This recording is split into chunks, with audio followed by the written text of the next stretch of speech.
we are live.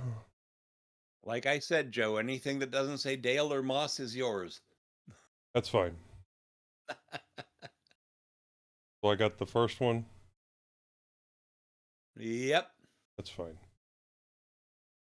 I didn't pick, so I get left with the leave-ins.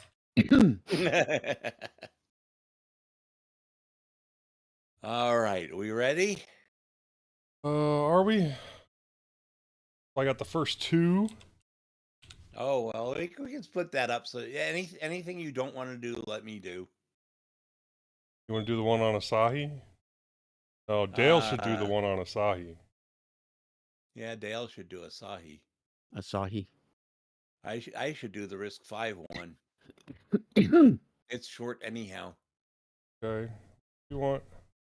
All right. Well, Oh, you can look, do I got a first. parakeet. It looks like a single keat to me. I want to make sure this thing I got mutes. a So I'm gonna click this and make sure I'm muted. Arr. Put your eye patch on, Joe. I like you too, puppy. Okay, I think Yes. that. No face kisses. Aren't that kind of friends? Okay, let's get our 20 seconds of silence in. If we're ready, Dale? All right. Okay. 1, 2, 3, silence.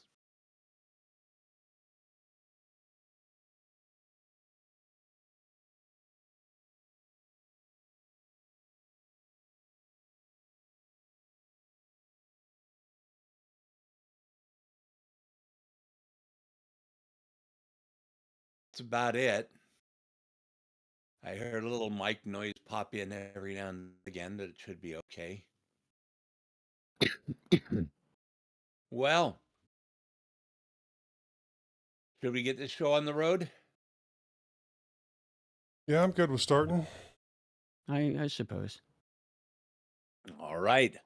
Welcome to mintCast, the podcast by the Linux Mint community for all users of Linux. This is episode 458. This is episode 458.5. Recorded on Sunday, March 30th, 2025. Getting hailed on, I'm Joe. Can't get rid of me. I'm Moss. Another year older. I'm Dale. First up in the news, new GIMP, Debian comes to a RISC-V tablet. Google explains why they are putting Terminal on Android. Asahi Linux loses another top dev. Plex goes for the gold, yours. Meet EUOS, kernel 6.14 is released. GNOME 48 is released. New Grub updates Aaron OS is released with GNOME 48. In security and privacy, My Terms wants to let the user dictate privacy. Then in our wanderings, Moss plays musical tablets, Joe moxes the procs, Dale has a burp day, Majid is on holiday, and Bill is off trucking somewhere. In our innards section, Dale takes us through mobile networks. In Bodie Corner, I cover new translations and work on the next version. And finally, the feedback and a couple of suggestions. Please remember, if you want to follow along with our discussions, the full show notes for this episode are linked in the show's description at mintcast.org/show-notes. All right, in the news, Joe. Well, first up in the news, GIMP 3.0 image editor is now available for download from 9 to 5 Linux. The development team behind the popular GIMP open source image editing software published today the final build of the highly anticipated GIMP 3.0 release. Let's take a look at the new features and improvements. Highlights of GIMP 3.0 include a much refined interface written in GTK3 that allows the use of the mouse scroll wheel to flip through different dockable dialog tabs, along with a new splash screen and logo, as well as improvements to the legacy icon theme to look great on high DPI screens. GIMP 3.0 also brings massive improvements to color management, a stable public API to allow porting of plugins and scripts from the GIMP 2.10 series, support for loading layers from TIFF files saved in the Autodesk sketchbook format, and support for 64 bits per pixel images for the BMP format. GIMP 3.0 also brings improvements to non-destructive editing by introducing an optional merge filters box at the bottom of NDE filters that merges down the filter immediately after it's committed, along with non-destructive filters on layer groups and the implementation of storing a version of filters in GIMP's XCF project files. Among other noteworthy changes, GEGL and Babel components have been updated with new features and many improvements, such as inner glow, bevel, and GEGL styles filters, some plugins, small enhancements, and it's now possible to export images with different settings while leaving the original image unchanged. There's also a new PDB call that allows script foo writers to use labels to specify filter properties, and a brand new named argument syntax, support for loading 16 bits per channel LAB PSD files, support for loading DDS images and BC7 support, early binding CMYK support, and support for PSB and JPEG XL image formats. On top of that, GIMP 3.0 introduces new auto-expanding layer boundary and snapping options, an updated search pop-up to show the menu path for all entries while making individual filters searchable, a revamped alignment tool, and support for layer sets, replacing the older concept of linked layers. GIMP 3.0 is available for installation as a flat pack directly from FlatHub. If you're using GNOME or KDE Plasma, double-click the Flatpak ref file and it will open in GNOME. Open in GNOME Software or Plasma Discover Graphical Package Manager, or you can install it via the command line. You can also download GIMP 3.0 as a universal app image bundle from the official website, which you can run on virtually any GNU Linux distribution without installing anything, or as a source tarball if you fancy compiling it from source. Check out the release notes for more details. Awesome. And there's a link in the show notes for that. Nobody wants to talk about GIMP, huh? Okay. A Debian-based distro and hardware upgrades come to the Pine 64 RISC-V tablet. From its FOSS, Pine 64 has quietly upgraded to PineTab V tablet, with it now shipping with a new Debian-based Linux distribution developed by Star5 and some new hardware. This new addition to the Pine 64 tablet family kicks things up a notch in terms of both utility and software compatibility. Earlier, the PineTab V didn't come installed with an operating system and was only available for developers and early adopters back in 2023. In terms of hardware, this updated model adds a new accelerometer, a fix for a slow charging issue, an LED status indicator light, and a unique identifier for the PineTab V in the EEPROM. The last bit helps the bootloader, OS or firmware, identify that the device is a PineTab V, allowing for proper hardware detection and configuration. The article goes on to list the specs and purchase information for the PineTab V. See the link in the show notes. Anyone excited about getting a RISC-V out there working? No, I'm not going to order one, but it's interesting that it's happening. Yeah, I'm already fumbling with my PineTab too. I will say the PineTab is a solid device, but it's kind of heavy. Okay. Google explains why it added a Linux VM to Pixel phones. From How To Geek, the Linux Terminal app was an unexpected but welcome addition to Android. Now, a Google developer confirms that Linux Terminal isn't intended to provide a desktop experience. It simply brings Linux apps into the Android ecosystem. Google quietly included the Linux Terminal app with the March 2025 Pixel drop. It wasn't accompanied by a big announcement or blog post, and its pre-release development mostly flew under the radar, so Android fans were quick to make assumptions about its purpose. One popular assumption that this Linux VM would power the next-gen Android desktop environment turned out to be false. Someone actually requested Linux desktop functionality on the Google issue tracker in January, arguing that Android should automatically enter a virtualized Linux desktop environment when plugged in to an external monitor. A Google developer who initially overlooked the ticket provided a belated response on March 10th explaining that, quote, the main purpose of this Linux terminal feature is to bring more apps, Linux apps / tools / games into Android, end quote. The developer goes on to say that Linux Terminal will not be bundled with a desktop management system. It won't be the powerhouse behind Android's desktop functionality. Instead, Google will continue developing the native Android desktop environment, which should provide a better experience for the average user. The main purpose of this Linux Terminal feature is to bring more apps into Android, but not to bring yet another desktop environment. We think it would be, in general, bad to present multiple options for the window management on a single device. This isn't to say that Linux desktops are banned from Android. If you want a Linux desktop GUI, you're free to install XFCE, GNOME, or another desktop management system in the VM. Hardware manufacturers can ship their smartphones or tablets with a Linux desktop too, meaning that we could see some interesting new devices in the next year or so. By default, the Linux terminal is just a simple command line. It's Debian-based, so experienced Linux users shouldn't have much trouble operating it, though it's still missing some functionality such as hardware acceleration and audio support. However, as Android Authority demonstrates, it's already possible to run games like Doom with a bit of tweaking. Quote, this, however, doesn't mean we prohibit the installation of any Linux desktop management system, XFCE, GNOME, etc., in the VM. I just mean that those won't be provided as the default experience as you would expect, end quote. The average Android user probably can't even tell you what Linux is. So if Google wants to bring Linux apps to the Android platform, it needs to find an intuitive way to run the applications without exposing users to a CLI.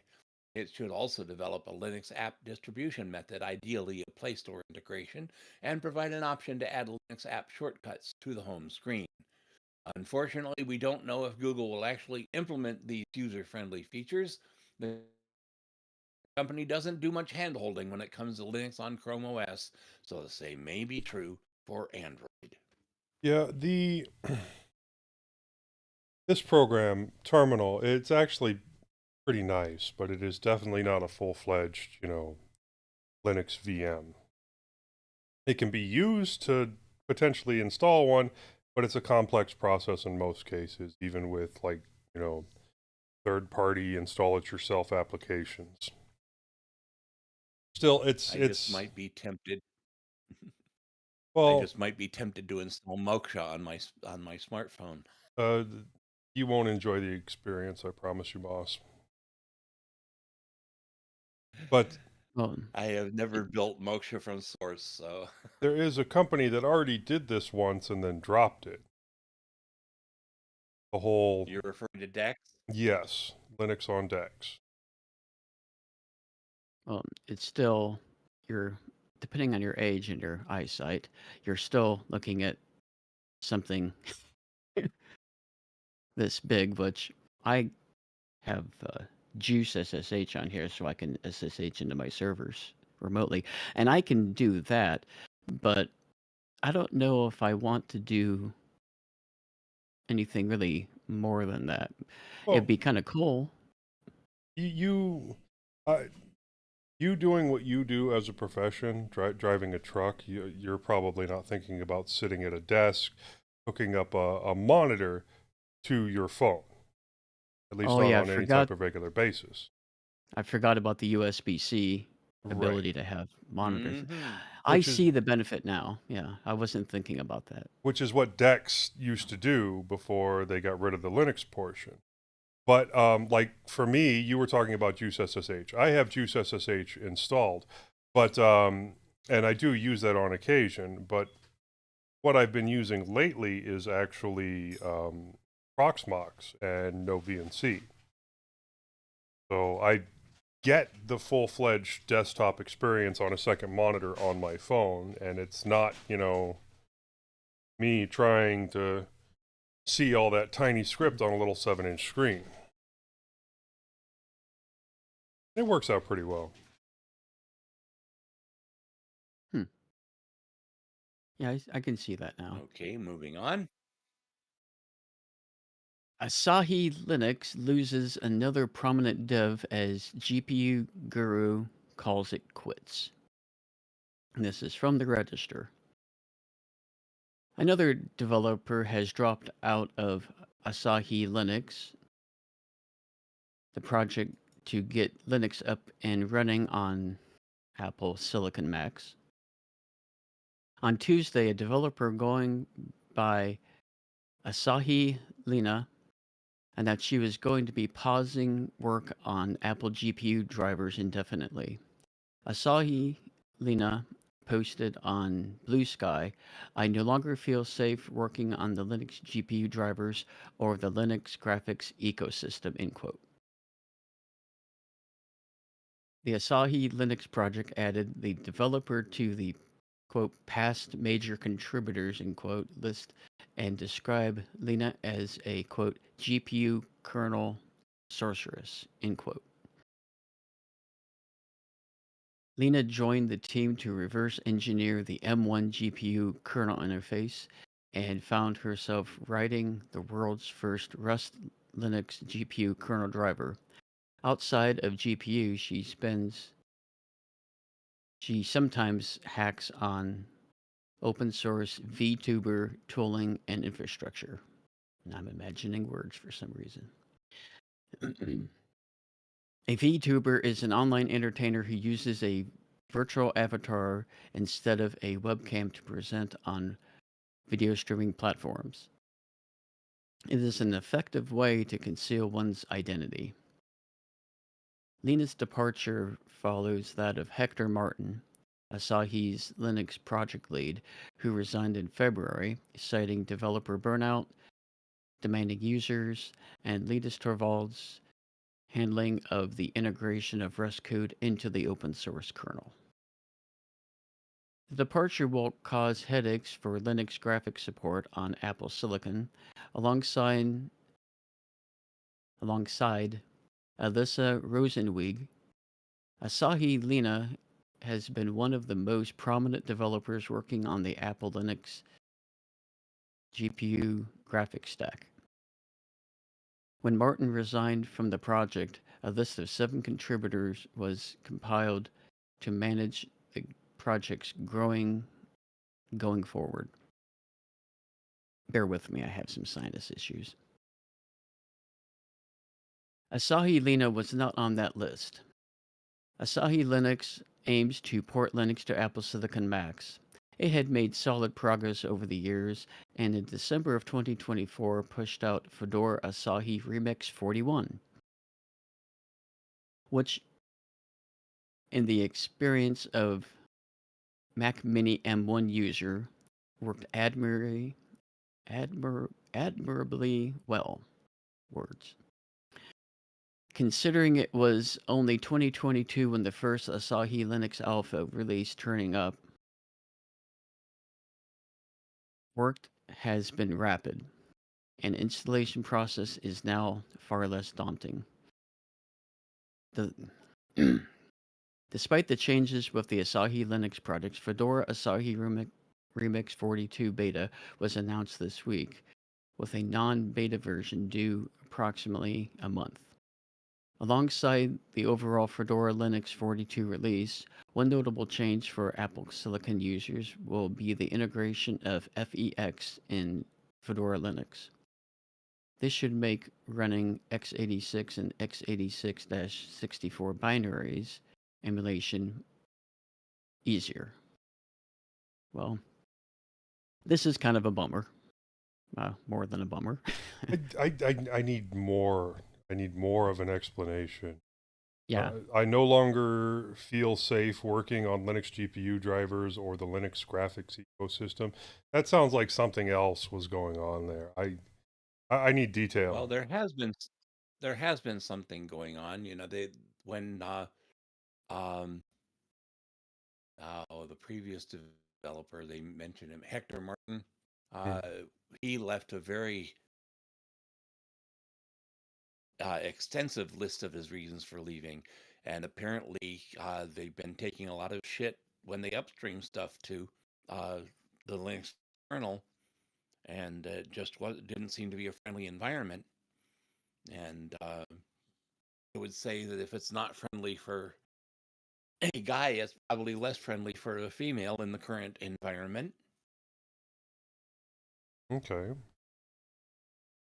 And I have never owned Apple Silicon, so I do not know how valuable it is, but it sounds like everyone's been getting behind it. Yeah, because Linus, I think he's even, I'm not sure 100% of the time, but he has one of the M series. I don't know which one it is, but he's been using it for evaluating the code commits and everything. And as far as Lena is concerned, yeah, I agree with Joe. I think there's more to this than just that. But in fairness, I I think know we're dealing Linus. with a toxic environment again, and Yeah, well, that's what I was we just saying. tend to. Linus, yeah, Linus is toned down, but he's still. That's just the way Linus is, and you know this going into it. Anyone that I can't say for average users of Linux, but if you're in the dev space or an enthusiast geek like or nerd like us, you know about Linus. So going into Well, kernel it's dev, not just Linux; it's a whole group of guys. Remember GamerGate, yeah. where almost every female dev was pretty much harassed out of the ecosystem, and that is still going on in a probably more limited way in the Linux developer community, but still, it goes on, and you can only take so much of it before you decide to protect yourself. Well, maybe I don't like I said, I don't know about Lena, but and it's hard for me as a male to to really relate. But I think more if this is indeed a rampant problem, I think more attention should be brought to it because making vague statements like "I don't feel safe," I mean, it could be one person out of the dozens of developers there. Right. And it can't be Linus or Linus that was causing the problem, because I saw his statements in regards to Rust. We talked about them specifically on the show, and they weren't overblown, and he may have cussed a little bit, but it was not directed towards anyone. It was in general. And basically he said, you know, people can use Rust against your stuff if you've upstreamed it and you don't have any say in it. Yeah, I wasn't Right. implicating Linus because what he did say was okay, and he's and Greg KH even said a similar thing. It's like, yes, we're old. We don't like learning new things, Yeah. but it doesn't mean that nobody else can.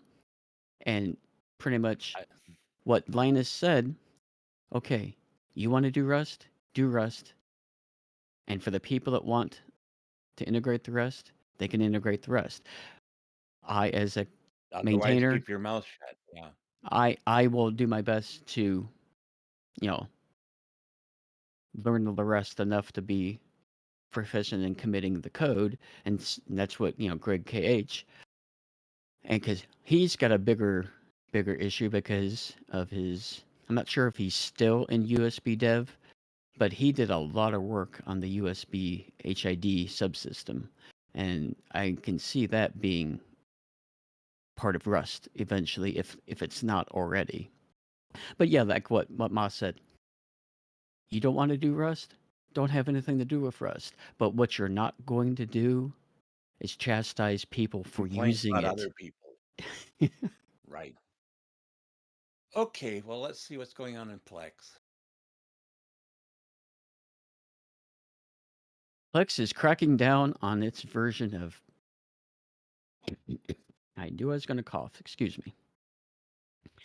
Plex is cracking down on its version of password sharing, and it's coming with a price hike from the Android police. When it comes to streaming services, I can't think of a more beloved.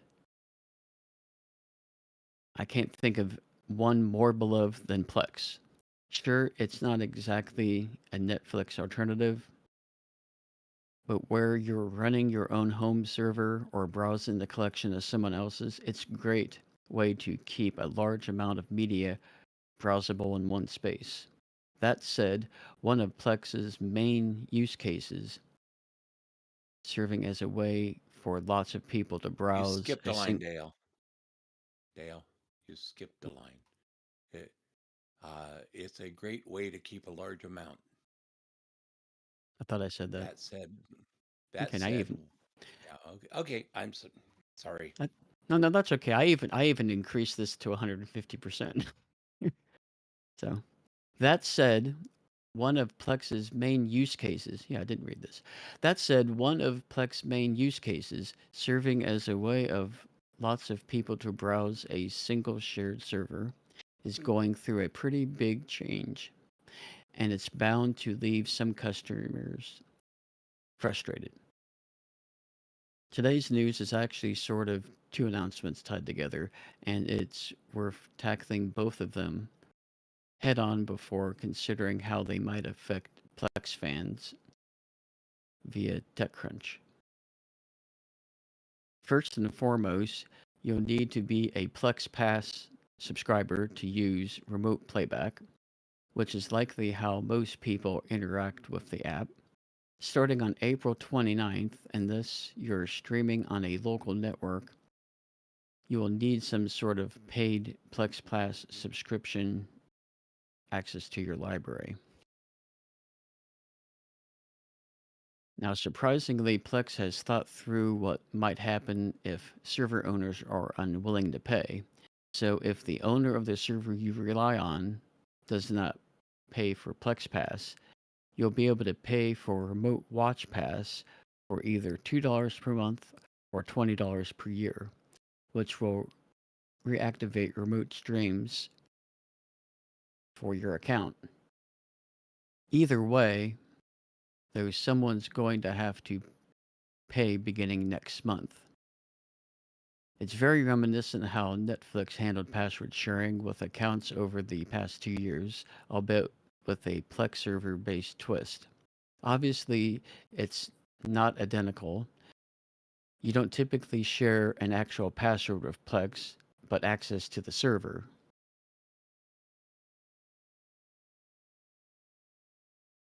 But the end result is the same. Either the server owner or the server viewer will need to pay for account access. And speaking of paying more, that's one of the big Plex change. Another big Plex change.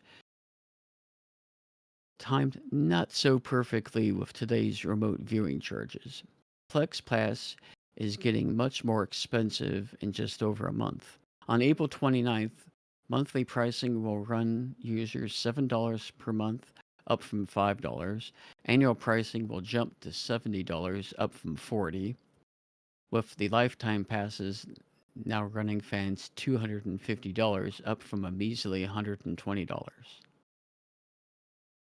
Those are some big jumps for a platform that has stayed relatively unchanged with its pricing plan for a while. I'm thinking it's probably been close to a decade. I'm thinking it's been a while. I'm just editorializing here. Anyways, but thankfully you have until April 29th to lock in on an annual or lifetime plan at those rates. This is affecting all users, so if you want to if you want the cheapest possible plan, grabbing the lifetime subscription for 120 is bound to be the way to go. If you're feeling frustrated, Plex does have some good news today to go with the bad.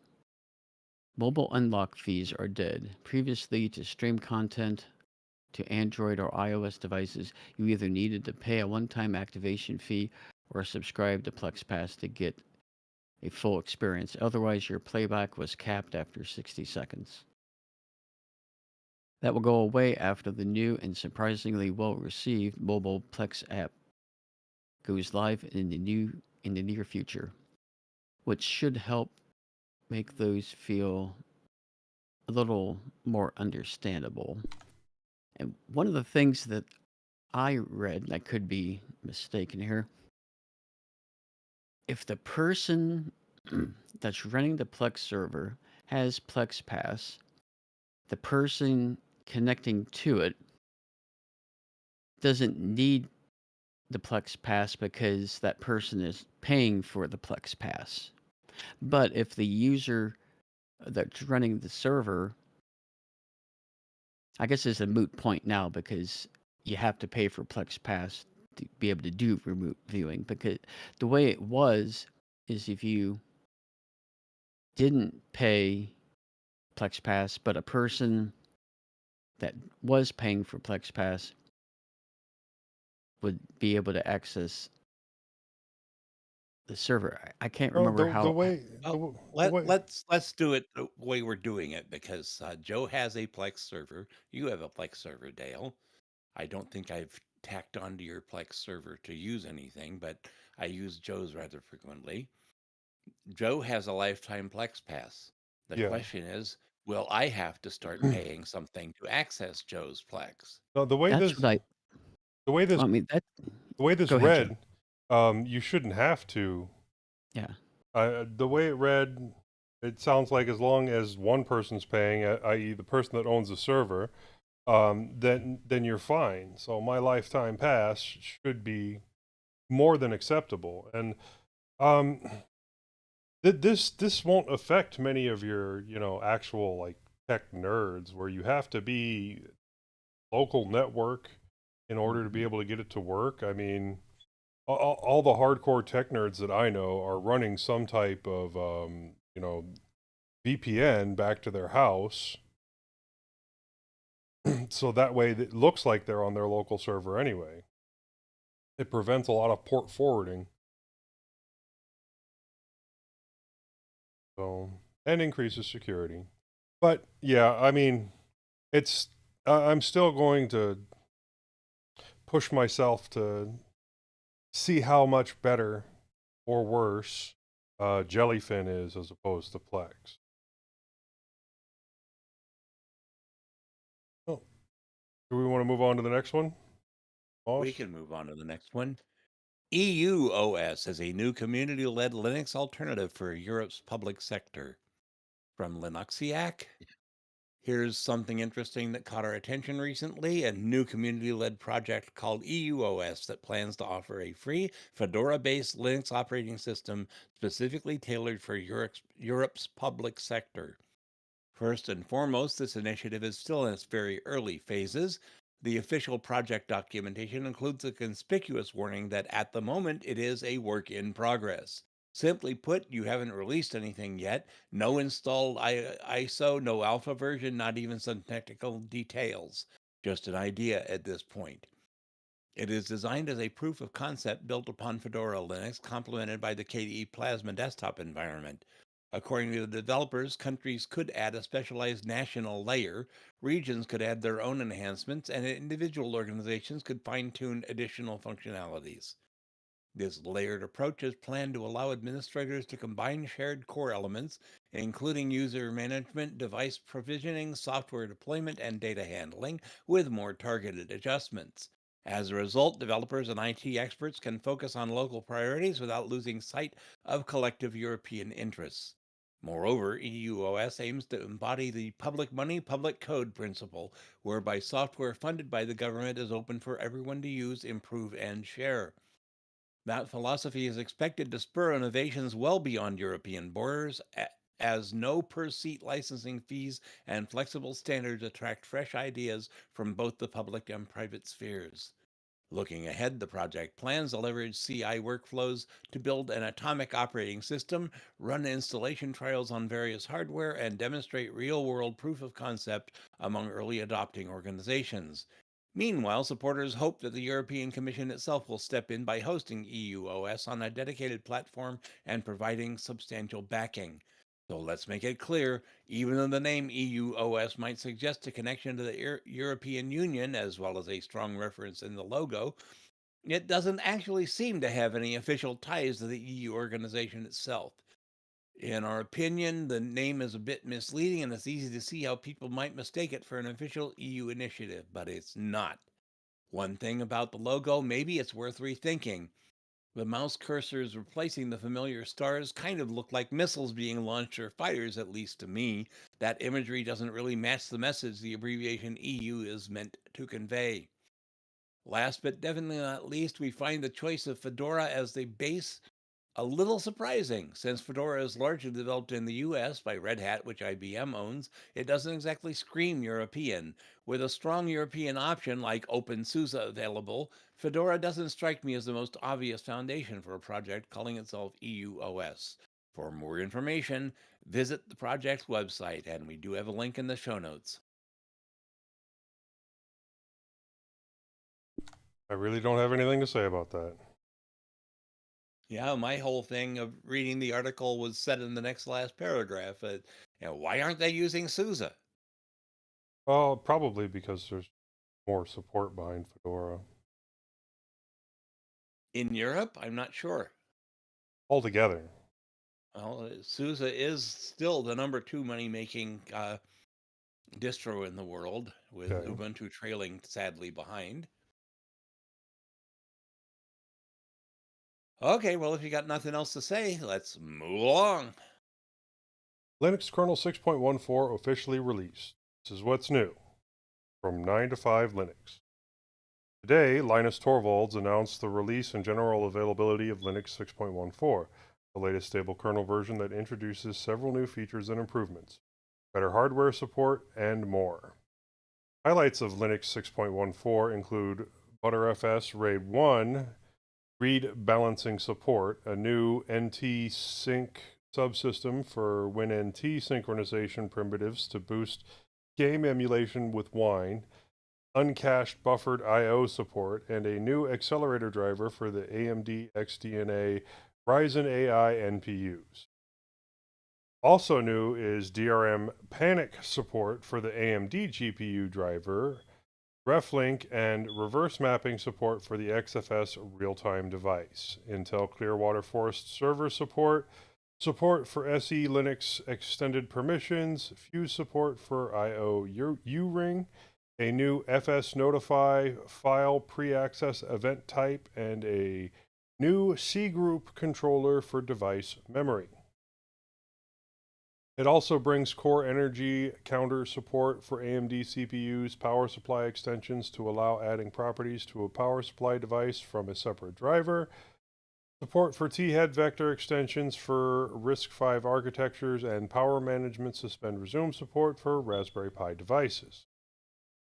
Other new features in Linux kernel 6.14 include KVM hypercall service support for user mode VMM, for Long Arch, a new PCI error recovery status mechanism for IBM system, 390 SRSO user kernel no, support for AMD hardware, and manual fan control support on Dell XPS 9370 laptops.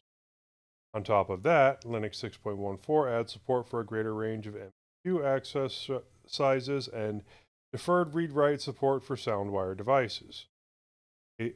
ACPI support for Rockchip SFC controllers, support for Atmel SAM7G5 Quad SPI and Kiba SPI controllers, and support for Blaze BLZP 1600 and SpaceMe T K1 SoCs.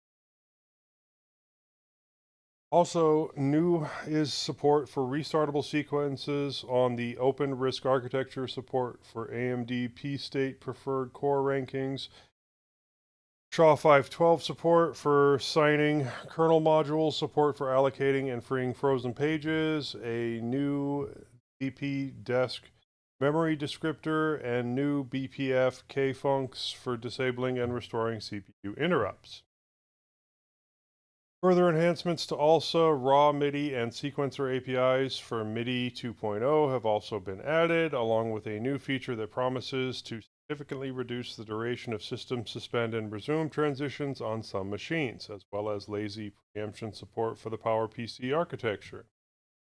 There's also support for large folios for TMPFS, compress offload API extensions for ASRC, that's asynchronous sample rate converter, support for restartable sequences for OpenRISC NFS version 4.2 plus, attribute delegation dynamic NFS version 4.1 session slot table resizing, and improved support for Snapdragon X CPUs.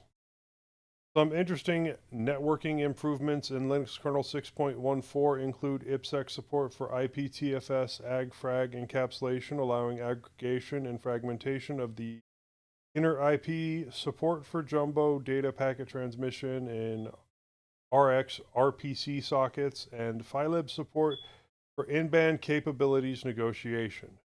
Furthermore, there's support for configuring a header data split threshold value via ethtool, a unified and structured interface for reporting PHY statistics, support for IPv4 mapped IPv6 address clients in SMC TAC R v2, as well as netlink notifications for multicast IPv4 and IPv6 address changes. Of course, there are many new and updated drivers for better hardware support, including a new driver for the SM8750 platform, MT8188 Molly G57 MC3 support. In the Panfrost driver, support for the Nacon Evol X and Nacon Pro Compact Xbox One controller, a new EDAC driver for Lungsun SoCs, support for the Intel Touch host controller, and PCI Wacom device support. Linux 6.14 also adds support for the SteelSeries Arctis 9 wireless gaming headset, a new Intel CRPS 185 power supply, PM bus client driver, support for the CPU fan on AMD 600 motherboards, support for the Asus TUF Gaming X670E Plus motherboard, support for the 8-bit DOE controller, and support for the Intel Xeon Clearwater Forest processors. The list continues with the new CPU Freak driver for Aero SoCs, port filtering, support for NVIDIA's NVLink C2C Foresight PMU, support for Nacon Evol X Xbox One controller, support for Marvell Odyssey DDR and LLC TAD PMUs, support for Nacon Pro compact controllers, and support for Allwinner UNV F1C 100s. Last but not least, Linux kernel 6.14 brings support for AWIN-C AW88083, Realtek ALC 5682 LTAC VE sound chips, Focusrite Scarlett 4th Gen 16i16, 18i16, and 18i20 interfaces, and an unofficial Xbox 360 wireless receiver clone. It also brings more Rust updates for building the kernel using only stable Rust features. You can download Linux kernel 6.14 right now from Linus Torvalds Git tree or the kernel.org website if you fancy compiling it on your Linux distribution. However, I recommend waiting for the new Linux release to arrive in your distro's stable software repositories before updating your kernel. Now that Linux kernel 6.14 is out the door, the merge window opens for the next major kernel branch, Linux 6.15, which is expected at the end of May or early June 2025. Until then, a release candidate development version will be available for public testing in 2 weeks on April 6th. Wow, that was a mouthful, and I'm sure I destroyed a bunch of stuff in there. But I wonder what you did great, Joe. You did great. I wonder what it specifically means by adding support for the SteelSeries Arctis 9 wireless gaming headset. I know that that can either be connected by Bluetooth or through like a dongle specifically meant to replicate the connector from the Xbox. So I'm not sure how that equates. I was gonna point out the same thing because I don't see how that is any different than like these HyperX Cloud 2s that I'm right. wearing or any of the other ones Well, because I don't even know what SteelSeries even offers more than them. it offers direct connection to the Xbox in the same way that a controller does. But they also mentioned specific controllers for the Xbox. So I'm Hmm. assuming that it's that Microsoft proprietary connection that they have that goes to an Xbox that can be used Oh, I see. elsewhere. Now, like my laptop here, it should be able to connect using that because it has the emulation thing built in for the Xbox. So like the hardware for it built in. So Maybe they needed to create another HID class for it, possibly. I don't know how that interfaces with. I see what you're saying for the. I didn't know anything about the game systems. I've never had one. The last one I had was the Atari back in the '80s. So well, I'm not that familiar with them. But I'm thinking it just could be like an HID class or something in there because obviously it wasn't being covered by anything current. right, right. Well, like I picked up a SteelSeries Arctis 9 at a really good price, which is where I started, researching how to connect it in not using Bluetooth. So I thought Does there it was like a have? base station for it, but there's not. It just connects directly to the Xbox, and you can buy a USB dongle that emulates that and use that to Hmm, connect, but then you need specific drivers added to Linux to make it work. okay, it doesn't have an 1/8 inch headphone jack. It's all Well, no, wireless or the dongle. you can hook up an 1/8 inch jack to it, but then the microphone doesn't work. Ah, It's just I'm the thinking. Yeah, I think you're right. I think it's got to be something in that little black box that they had to implement. yeah. So I'm just because it sounds like it's going into the kernel, but I mean, does it still require the specific hardware, or is it just a re-implementation of Bluetooth? That I don't know. Yeah, I'm surprised with the amount of HID stuff in the kernel that thing wasn't covered. But it is Microsoft, and Microsoft they do have a tendency of taking a standard and kind of tweaking it so that it's no longer in the standard anymore. And I will say I've connected my SteelSeries 9s um, to various Linux devices over Bluetooth, and it has worked surprisingly well. I have never enjoyed using any Bluetooth device or Bluetooth audio device on Linux, and I enjoy using that one. Hmm, that's good. All right. Shall we move on? Yep. All you, Dale. I'm kind of interested in this because GNOME, oddly enough, has grown on me the past few years, ever since the GNOME 40 series came out. But GNOME, or GNOME if you prefer, 48 lands with performance boosts, new fonts, and better accessibility. Again, from the register, GNOME 48 is here, with some under the hood tweaks to improve performance even on low end kit. This release brings improved support for both low and high end display tech, a new media player, revamped notifications handling, and more.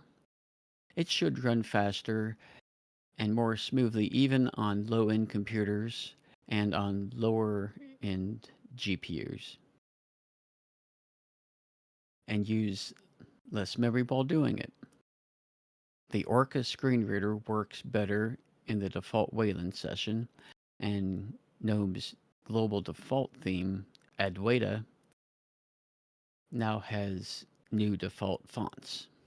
I think it was Ubuntu. I think Canonical was updating their fonts recently. Anyways, We looked at the beta back in February, so we'll try not to go over the same features again.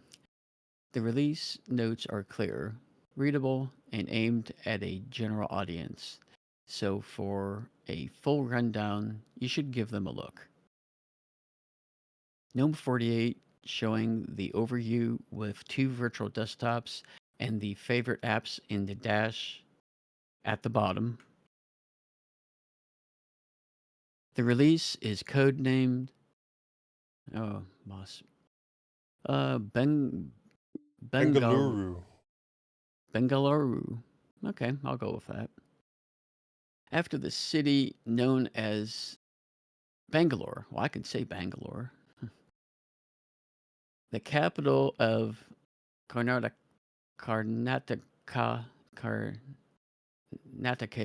okay, and such a tech hub that it's sometimes known as India's Silicon Valley.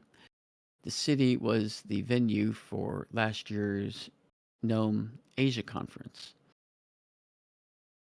Some of the bigger changes in version 48 are either under the hood or less immediately obvious unless you've got an exceptional keen eye for typography.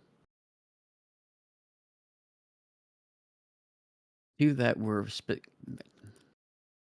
particularly pleased to hear about the changes that help performance on low-end computers and improved access for people with disabilities. Yeah, the Orca is a big benefit to the community. At long last, support for dynamic triple buffering has made it into this release. We say at last because it has been repeatedly postponed and missed several prior releases. The feature helps the computer to keep up with the GPU and the screen. On slower machines, it should mean smoother animations and movement, such as scrolling. On higher end machines, it can improve the performance of HIDPI displays. With matching driver support, it can also tell GPUs when they need to run faster. Less visible but still important are improvements to GNOME's built-in JavaScript engine, GJS, which now uses less memory and less CPU, as well as the background file indexer, the GTK toolkit, and the Files app. All should now be more responsive.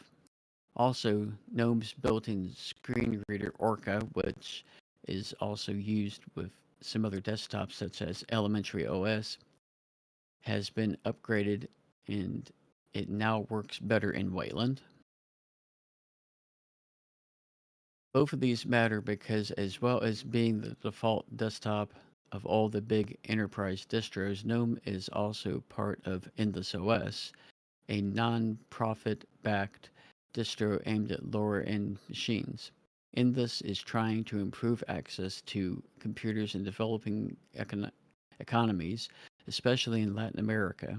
Notably, this includes people without always on internet access, where one of its main rivals, Google's Chrome OS and Chrome OS Flex, are less useful.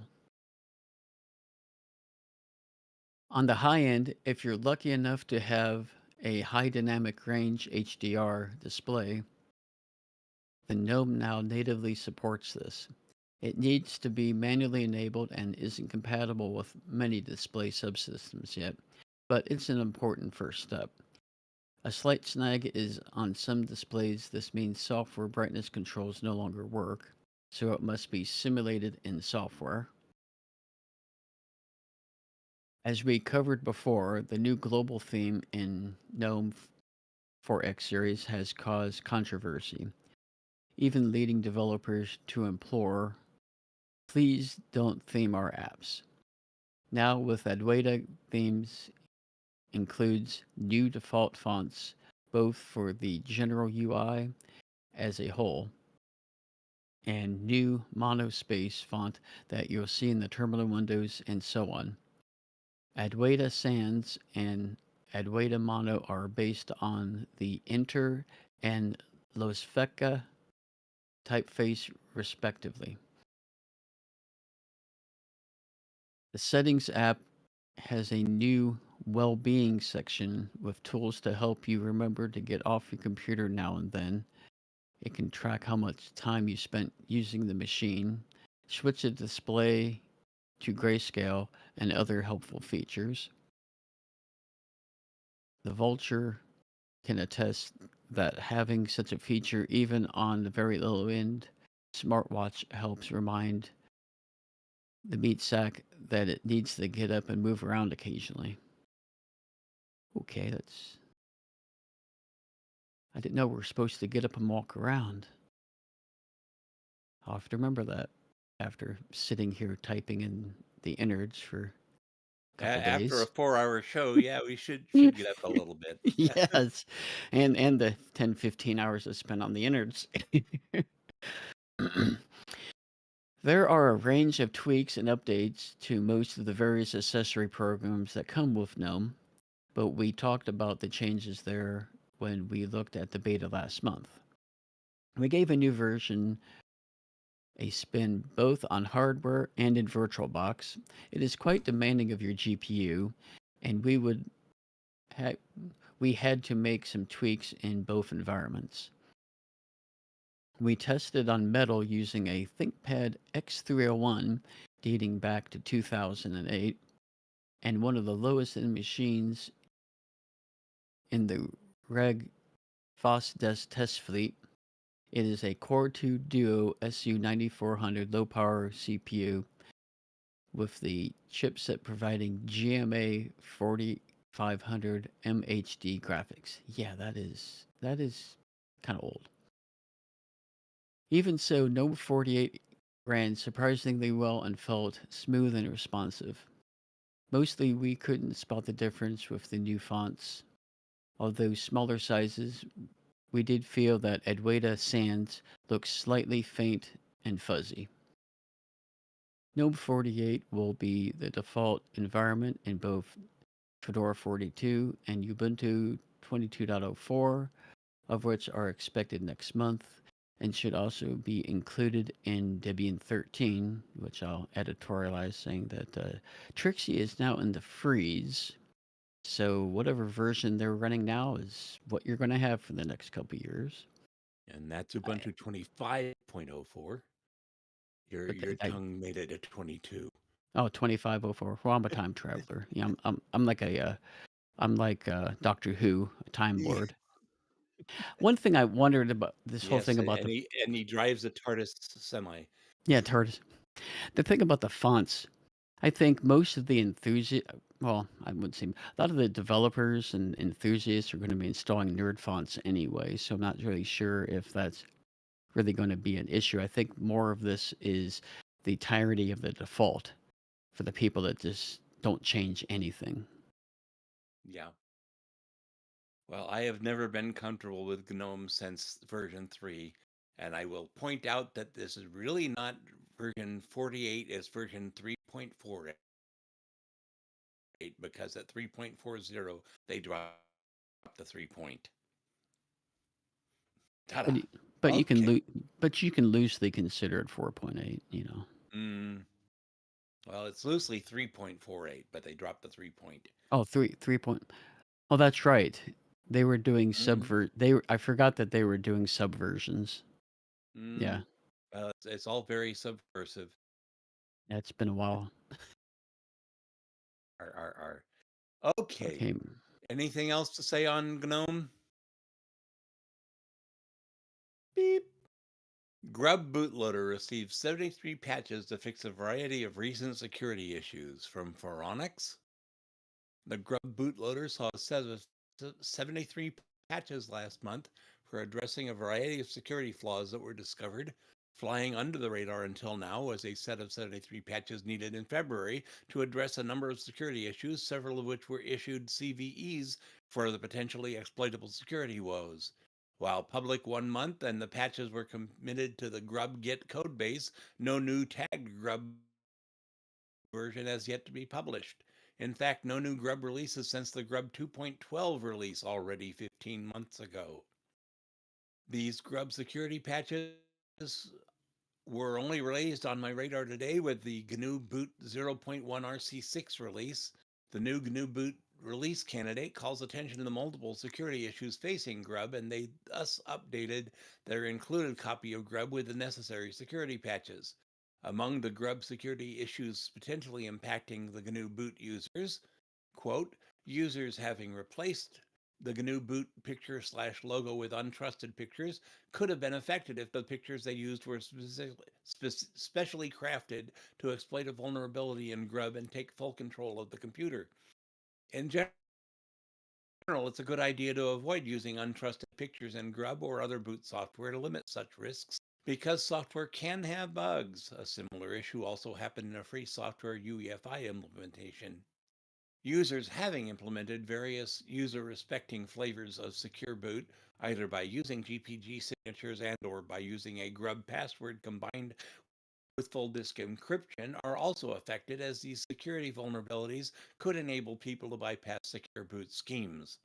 In addition, there are also security vulnerabilities in file systems, which also enable execution of code. When booting, Grub has to load files like the Linux or Linux Libre kernel that are executed anyway, but in some cases it could still affect users. This could happen when trying to boot from a USB key and also having another USB key that has a file system that was crafted to take control of the computer, end quote. The 73 patches can be found on the Grub mailing list, along with more details on the issues for those interested. The issues range from out-of-bounds writes to integer overflows, the dump command now being a lock D1 mode when using secure boot, and other issues. The only good bit of news is that, quote, major Linux distros carry or will carry soon one form or another of these patches, end quote. So the likelihood of exploiting these issues at scale is hopefully minimal. Today's GNU Boot announcement does note that some free software Linux distributions endorsed by the FSF are not comfortable in using grub git snapshots and thus are still vulnerable. Quote, for most 100% free distributions, using grub from Git would be a significant effort in testing and or in packaging. We notified Trisquel, Parabola, and Juix, and the ones who responded are not comfortable with updating grub to a not yet released Git revision. Though in the case of Parabola, nothing prevents adding a new grub git package that has no known vulnerabilities in addition to the existing grub packages. So patches for that are welcome, end quote. Hopefully, Grub will be able to improve the release process as a side effect of these issues.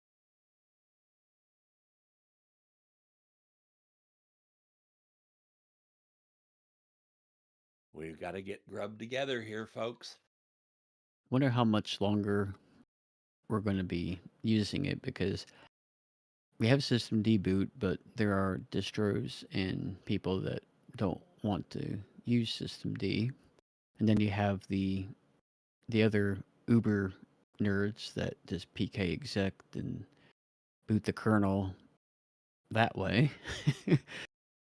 So I'm just wondering, Or still running sysv or still R6. using Lilo, or stuff from the sysv and knit days. Yeah, I'm just wondering where we're going to go from here, because we've already patched Grub to use UEFI, and they've also had to do it for a lot of the ARM-based computers. I'm just wondering how many more decades we got left with Grub. I just think that Linux developers have proven that if you add a new version of something to fix everything, it just adds a new version of something. Yeah, It's sort of like you've got like the package where they tried to come up with either Flatpak or Snap to unify the system, and instead we just have Flatpak and Snap in addition to everything else. yeah, it's like the meeting of standards.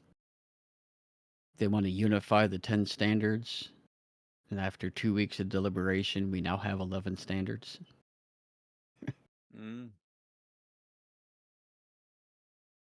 Anything to add, Joe? Nothing.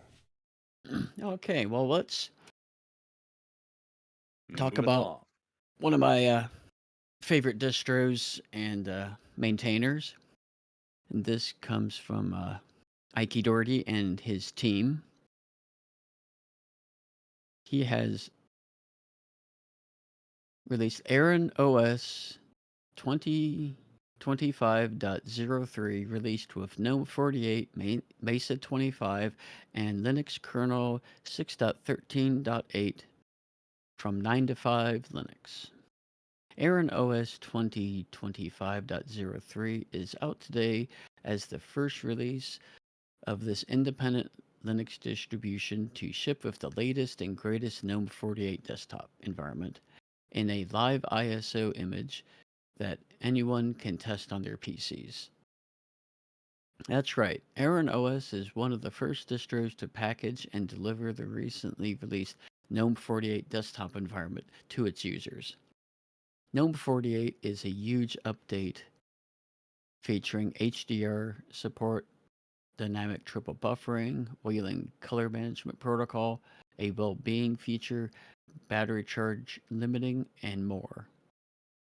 While still considering alpha quality, Aaron OS 2025.03 is powered by Linux kernel 6.13.8 with 6.14 in the pipelines, and features the latest and greatest Mesa 25.02 open source graphics stack. The updated toolchain consists of LLVM 19.1.7, Vulkan SDK 1.4.309.0, and many of the latest tools. Another interesting change in this release is the support for OS-info in the MOS package manager to generate No relation. Well, I think you're thought highly of to be named after a package manager there, or for them to name the package manager. I am the package manager. Yeah. And let's see, in the MOS package manager to generate the OS-release file, Ike Doherty says that while OS-release and LSB_release provide very primitive identification and metadata, OS-info is designed to provide compatibility with those formats while being far more expressive. Previously, we had MOS generate the /user/lib/os-release file on demand using compiled in defaults, which was somewhat inflexible. Now we ship a JSON file in /user/lib/os-info.json containing the descriptions of the OS, the composition of the technologies, and the capabilities, explains developer Ike Doherty. As previously mentioned, Aaron OS promises exciting new features like automating package updates, easier management of rollbacks, disk handling with Rust, fractional scaling enabled by default, and a revamped system installer with support for all full disk wipe and dynamic disk partitioning schemes. Excuse me, had to swallow there. All these and more will be implemented in future release. Until then, you can download Aaron OS 20.25.03 right now from the official website if you want to give this independent distro a try on your personal computer. However, while Aaron OS feels a very solid daily runner, please keep in mind that that's currently considered alpha quality. And I think some of us would say, challenge accepted. I'm kind of curious and how I would say, talk to me when it gets released. yeah. So well, it's like It's like how many alphas that System 76 has had from for their Cosmic. I think what are we up to now? They're currently on Alpha 6. I thought it was Alpha 6 or Alpha 7. So I'm curious how It's far Alpha 6, along yes. um, Aaron is, because I know Ike's attention to details. So it'll be an interesting thing to check out.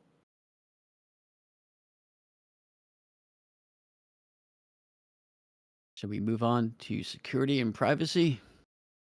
Well, I was looking something up, but I guess we can do that. No, we can Let's wait if you finish want to look it up. the news is done.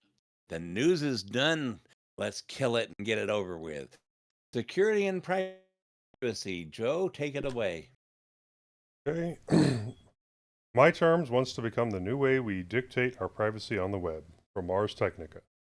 Author, journalist, and longtime internet freedom advocate Doc Searles wants us to stop asking for privacy from website services and AI and start telling these things what we will and will not accept.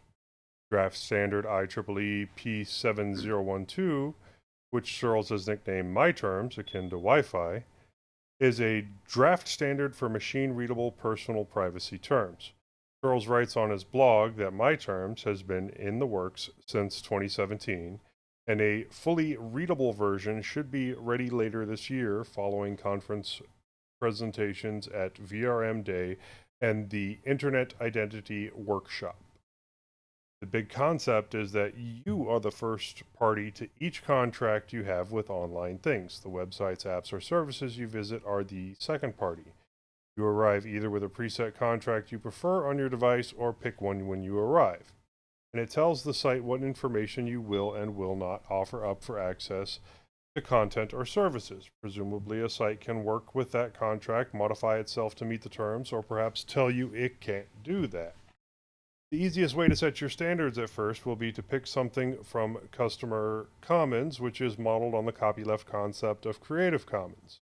Right now, there's just one example up. No stalking, which allows for ads, but not with data usable for targeted advertising or tracking beyond the primary service for which you provided it. Ad blocking is not addressed in Searle's post or IEEE community, but it would presumably exist outside My Terms, even if My Terms seems to want to reduce the need for ad blocking.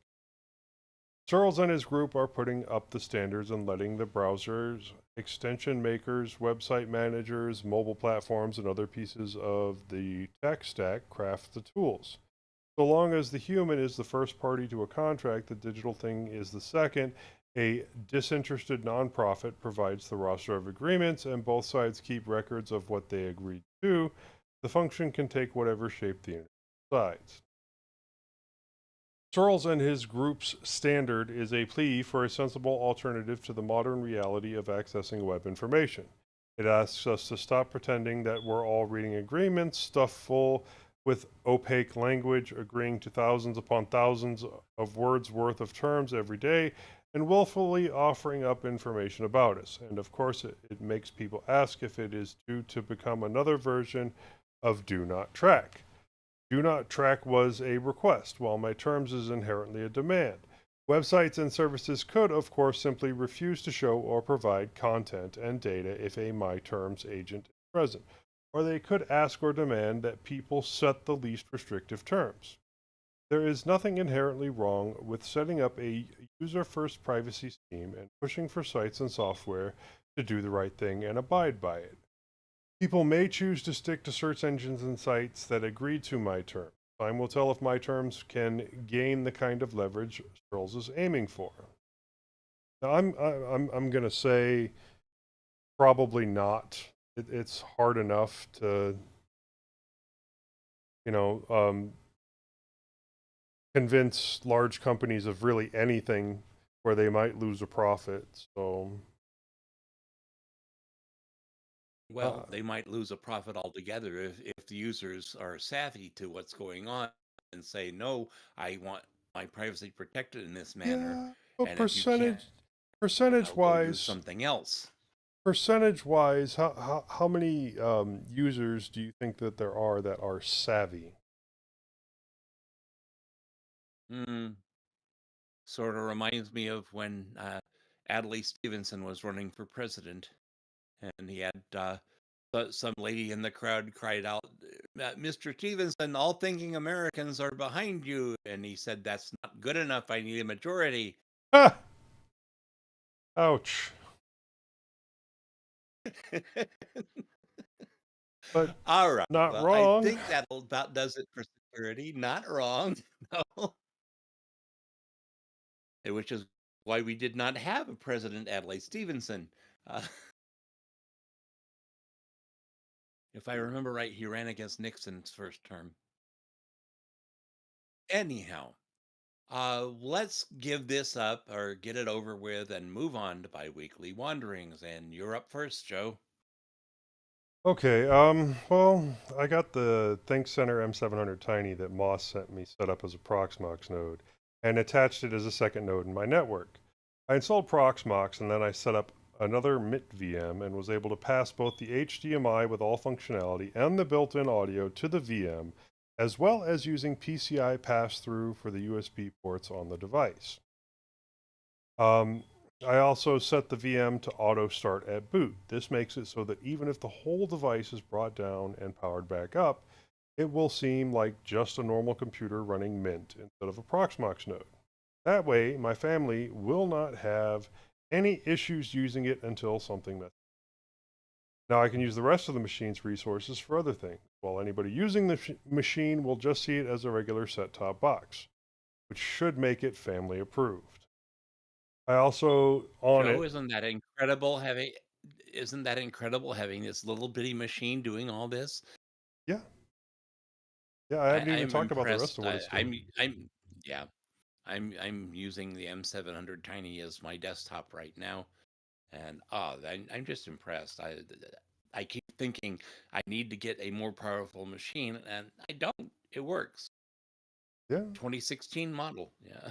Well, I'm thinking about switching out the i5 6500T that's currently in with an ice or currently in the garage computer, has the same process as the ThinkCenter with i7 6700T, which has twice as many cores and yeah, twice as many compute or threads.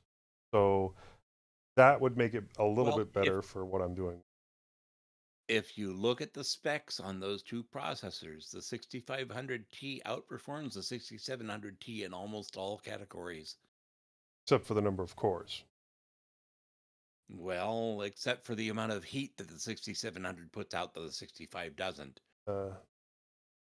I will look a little more closely then, because I guess if I updated the, well, no, I already updated the BIOS on that one, so I could go with the 7700.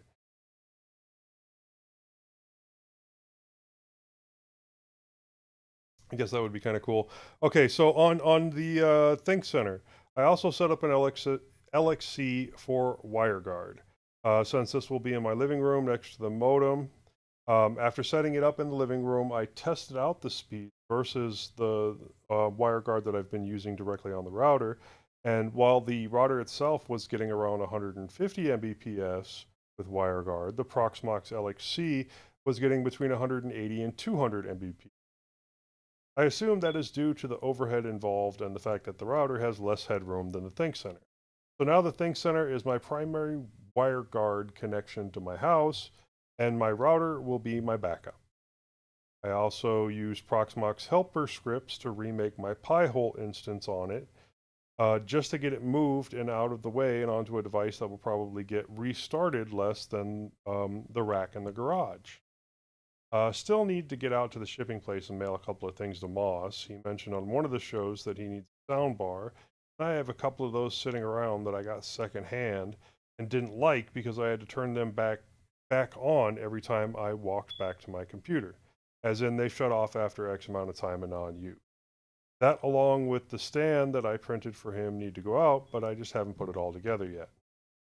I also 3D printed a new hinge for the pair of Skullcandy Crushers that I gave my son since his other headphones broke. It was a design that I was never happy with, though, so I did go looking for another design that would work better, since I also have my set of modified crushers. Plus, it's always good to have extras of those on hand, as they will break again. While printing the hinges, I noticed that I was getting some issues with Cura. Not of the not all of the parts were connected as they should be, and I don't know why. But the preview was showing some of the supports printing in midair. Plus, my prints have not been coming out right in a while, even at slower speeds, so I've made the switch to Prusa Slicer, and it seems to be working fine. It's a little bit harder to control the overall speed, it's a little more granular than in Cura, so it takes a bit more work to get everything right if you want to go at non-standard speeds. But in the end, it's a really nice slicer. I'm making the switch for now, and we will see how that goes in the future. I also printed out the stand for that little mini monitor that I have that I'm going to attach to my server rack in the garage, and I will tell you more about that next. Boss, what are you up to? Okay, I had a good time sharing music with friends in South Carolina last weekend. The trip wasn't too bad either on US 25 going there or I 40 coming back. I 40 was only 2 lanes, uh, and they kept wide loads off it, but it was astonishing how much of the highway was now just washed down down the mountainside into the river. Um, I won't comment much on I-26 other than that it has been under construction all the years I've driven it, which is since 1995. I performed the first live debut of my latest song, Old. Audio is available on request. We finally sold our 2011 Chevy Cruze and got more than the lowball offers. We paid off what was left on our Hyundai, and we are out of debt with a couple thousand more in savings than we had. My sub job for the high school's computer systems class is coming up on April 10th, and I haven't had any jobs this biweekly. Some of that's my fault, some of it's theirs. I have yet to get any offers on my Pine Tab 2. I'd like to get a Surface Pro 4th or 5th generation for it. The listener who sold me the PT2 has a 3rd generation Surface, but I doubted he really wanted the PT2 back, as he sold a couple cents. It works fine. The Pine Tab 2 works fine. It runs Plasma Mobile on Debian 12, but it weighs double what my Fire HD 8 does. I can't put Linux on the Fire tablet without breaking it, so I would like the Surface for a Linux installation. I also have a Fire Oasis tablet for sale featuring e-ink, and I could sell the Fire HD 8. I expect to get a Kobo Color e-ink by Yule, so I can take one more step outside of the Amazon ecosystem. We have deregistered our Amazon Echo devices and unplugged them. We have also made certain we do not have an Alexa app active on any of our devices. This is due to the fact that Amazon no longer lets us have any control over what is recorded and saved by Amazon, assuming we ever did. Can we sell them? Who knows? Make me an offer. We've got a 3rd generation Echo with a remote and a 1st generation Echo Dot. So nobody ever buys anything from me, but I got to put it out there, you know? That's it for me. What about you, Dale?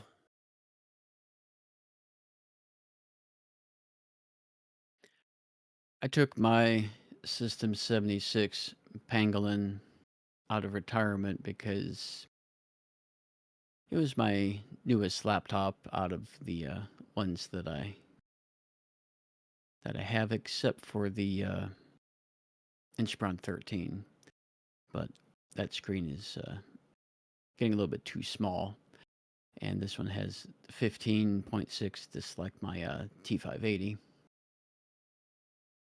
Hadn't used it for a few months. And I decided to put it back into retirement after a few months of more use. The left speaker doesn't work, and it stopped working a while ago, which is why one of the reasons why I retired it. And because I called, I don't think I called, I think I emailed, used the support from their website to a System 76. And wanted to know if, even though it's about, I'm thinking it's 4 years old, something close to that. And I know, obviously, it's well out of warranty. So I contacted them to see if I could get another speaker, because they have good documentation on how to take it apart. And they came back to me with a quote of $19, which I thought was a bit high, given the the price I can get of a speaker for a ThinkPad. Is much less, and in quite high availability. I tried looking for parts for Clevos on eBay, and I'd say 99% of them are all people in the UK and in Europe. And then there still wasn't that many. And the problem is, it's hard to pin down what Clevo this pangolin actually is. Well, I thought, well, $20, not terrible. I'd have a working speaker.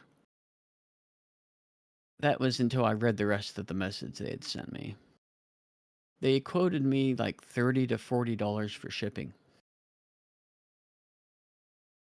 And I'm like, hell no. Just out of principle. I'm not going to pay $40 for something that's $20 when that $20 was too expensive to begin with. I can't really verify the exact amount because I deleted that message, and I must have emptied my email, or my box, so I can't to verify it. Yeah, apparently they had to get it from Clevo overseas, and that was how much. Well, they had to pay the shipping, plus they're going to tack on money to recoup the shipping costs from them onto me. And I'm thinking that shipping was probably half that, and they're just adding on what they paid for the shipping, but who knows? Hey, Dale, I'll trade you Yeah. a Pine Tab 2 and a Kindle Oasis for it. We'll have to think about that. Okay. Yeah, I'm not sure what I'm going to do here.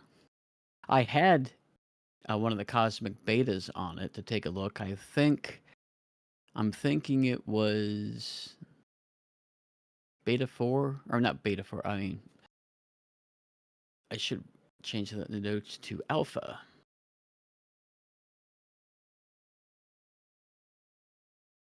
And I'm thinking it was alpha 4, alpha 5 to take a look at it.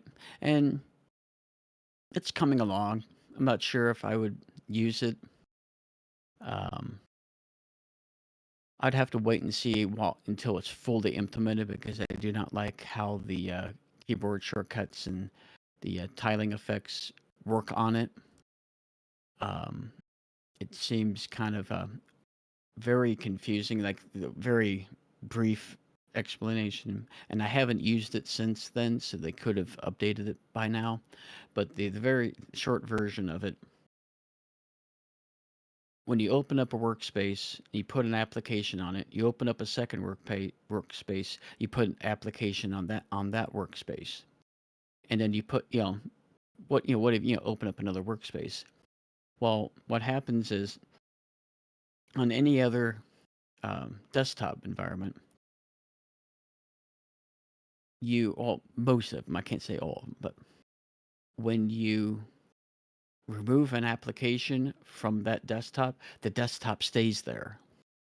Like on my Plasma that I'm currently running right now, I have 1, 2, 3, 4. Nothing's on 2 and 3 and 4, but they're still there.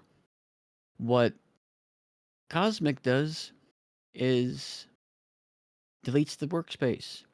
So when you go back, and I have, Super 1, Super 2, Super 3, to go back to that numbered workspace. What happens is, if I put something on workspace 3 and something on 2 was closed, 2 becomes 3. I'm going trying to find 3, and it's not on 3, it's on 2. And if I open up something again, it creates 3, and now I have to move stuff around again. I know this is probably a me problem, but that's pretty much like going into your kitchen and you know where you put the spoons. You know that's the drawer next to the refrigerator. You come back in to get a spoon. It's now on the drawer next to the stove. So now you open up the stove next to the refrigerator, there's no spoons. You have to close that drawer, open up the one by the sink. It's not in that one. Go to the one to the left of the sink. It's not in that one. You go to the one by the oven. It's in that one. Because there's no That would overview drive look. me buggy. I just There's know it would. and right now, like I said, in fairness, I haven't seen the later alphas, but there's no overview. That you don't know what is on those workspaces until you go to those workspaces. So yeah, I just couldn't use it. And that's just my workflow. Unless I'm home, because on my home, I have a 49-inch monitor and I can have everything open on one workspace. But on my laptop or on my other computers that have 24 and 27-inch monitors, and my laptops have like 15, I do use workspaces a lot more heavily because of having the screen full screen or 50% of the screen and being able to, you know, multitask like that. But in any case,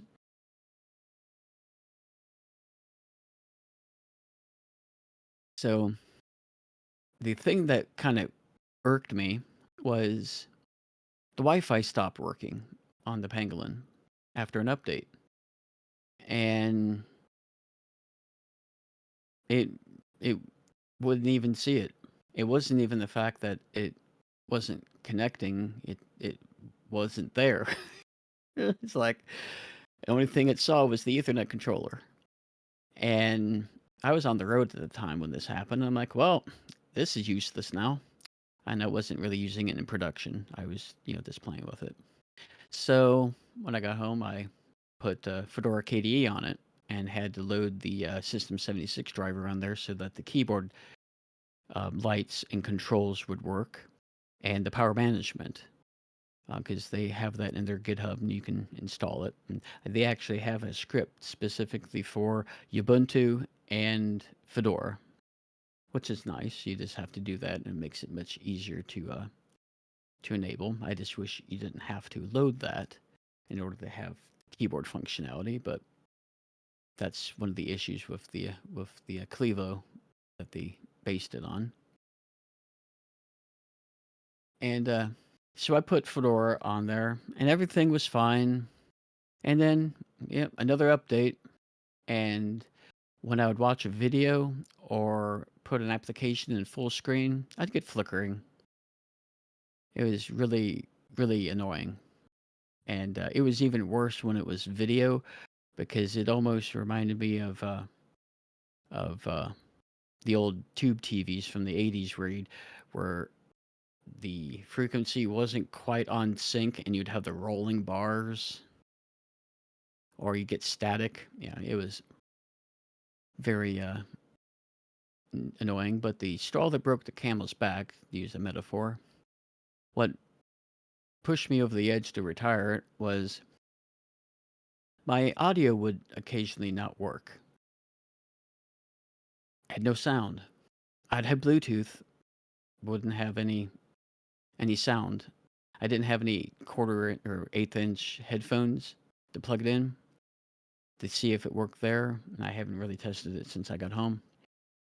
But and then occasionally it would work when it would reboot. So I'm not sure if this is a Fedora issue or if the audio controller on the motherboard failed.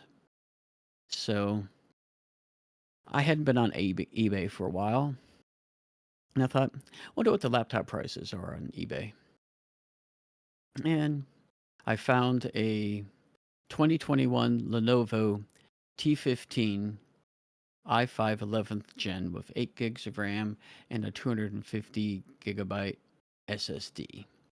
And it also has a 15.6-inch IPS screen with Intel Iris Xe graphics. It was $300, so I bought it as a birthday gift.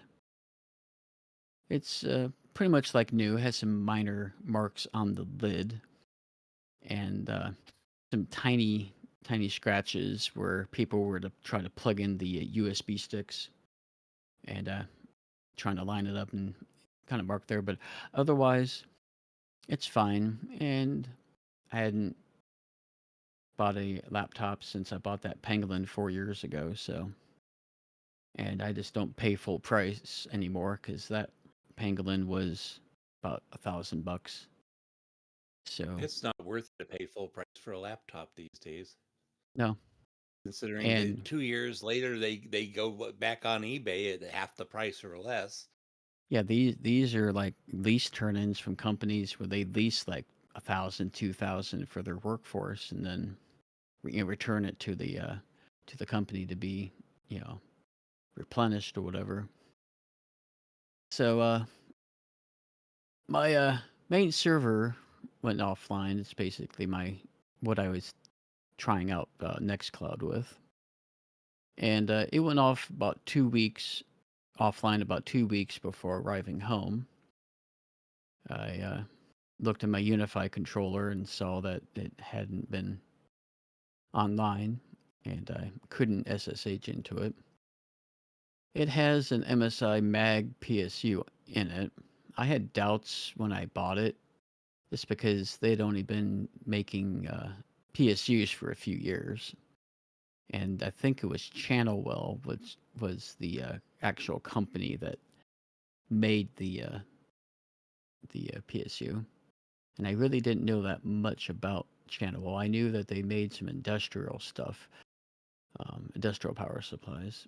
So I'm on the fence about doing an RMA for it because I maybe it's like another me problem is once it burned me once, I'm not sure if I want to trust it again because it's a big inconvenience for the server to go down, and power supplies are not cheap anymore. Well, nothing's cheap anymore, but so I usually buy Corsairs. I have some that are 8 or 10 years old.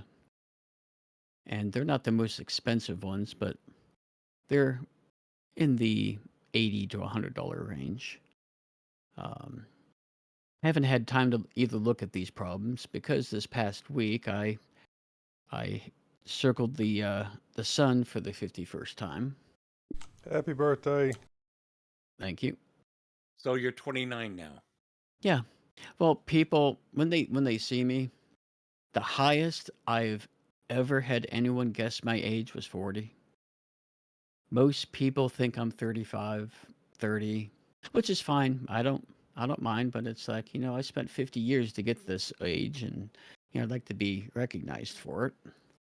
Cuz I got plenty of gray here.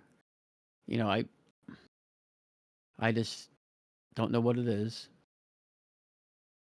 And the other reason is because of the length of time I spent on the mobile networks innards that we're going to discuss after this.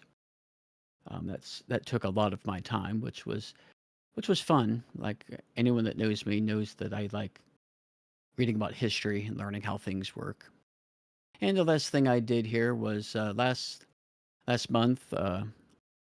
My friend finally got frustrated with Windows 11, with OneDrive turning on and moving all of his files and trying to disable it and disabling other features and having them re-enabled and this other problems. So I installed Linux Mint on one of his computers. He had tried it years ago, but this was back when the hardware support was less than desirable. He was amazed with the current state of Linux now. He knows how to use sudo and find and install packages, mostly with the GUI. I showed him how to do it with the terminal. And I think he prefers doing the GUI, even though he's like 71, I think 70. So we grew up with DOS in the command line. Just a young guy. Yeah, just a teenager. Well, he's younger than me. And he's pretty much like a fish to water. I was surprised how well he took to it, even though he's an experienced computer user, another computer geek. He's now to the point where he doesn't ask for help anymore unless it's something that he can't figure it out on his own. This was after maybe about 5 to 8 hours of phone consultation. The past 4 or 5 weeks, because he called me while I was still home before I went back to work.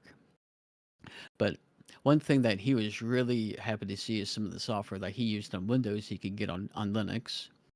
He's a amateur radio operator and has been since I think 1991. He's at the top extra class, so he pretty much has full reign of the radio bands, and he has plenty of radios there.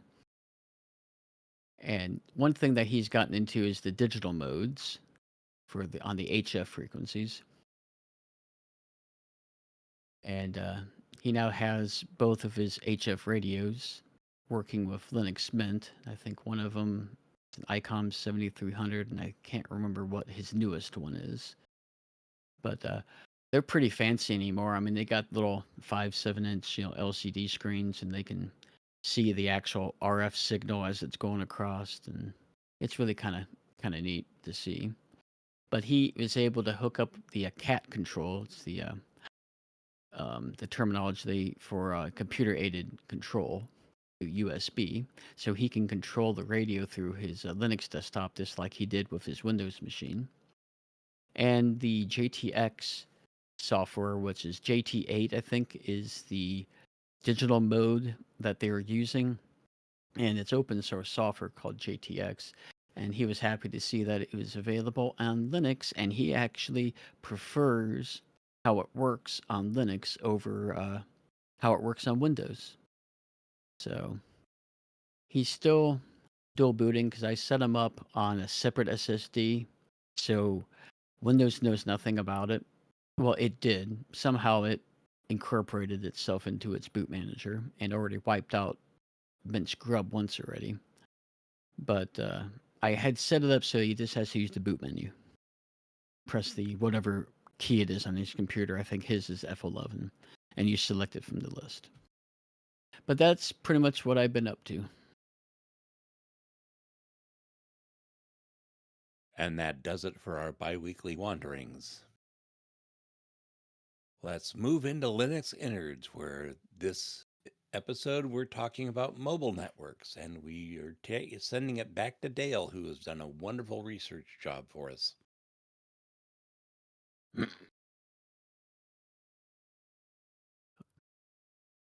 I tried to mute. Anyways, this was a rabbit hole deeper than I even expected. And I hope everyone enjoys this, even if you don't really like history stuff. You'll find this very fascinating because, like I did my GUI research a few years ago about the dawn of the GUI, which I still haven't completed it to the current day, but that's on my list of things to do. But it blew my mind just as much as this did, because I had no idea how far back this went in time. So let's get to it. The idea of wireless. Oh, and one thing I wanted to note is by the end of this, the technical details kind of weren't as technical because my brain was starting to turn to mush after all of these acronyms and all of these things, and my brain just was full. So I try to elaborate where I can on some of this. The idea of wireless communication dates back further than you might think. Concurrent developments on both sides of the Atlantic were occurring in the early 1900s. Yes, the early 1900s. Though I'm going to focus mostly on the US so that the innard section doesn't get too long. And trust me, if I try to do individual countries and their implementations, this would be enough content for years. So Let's see. You sent me a message.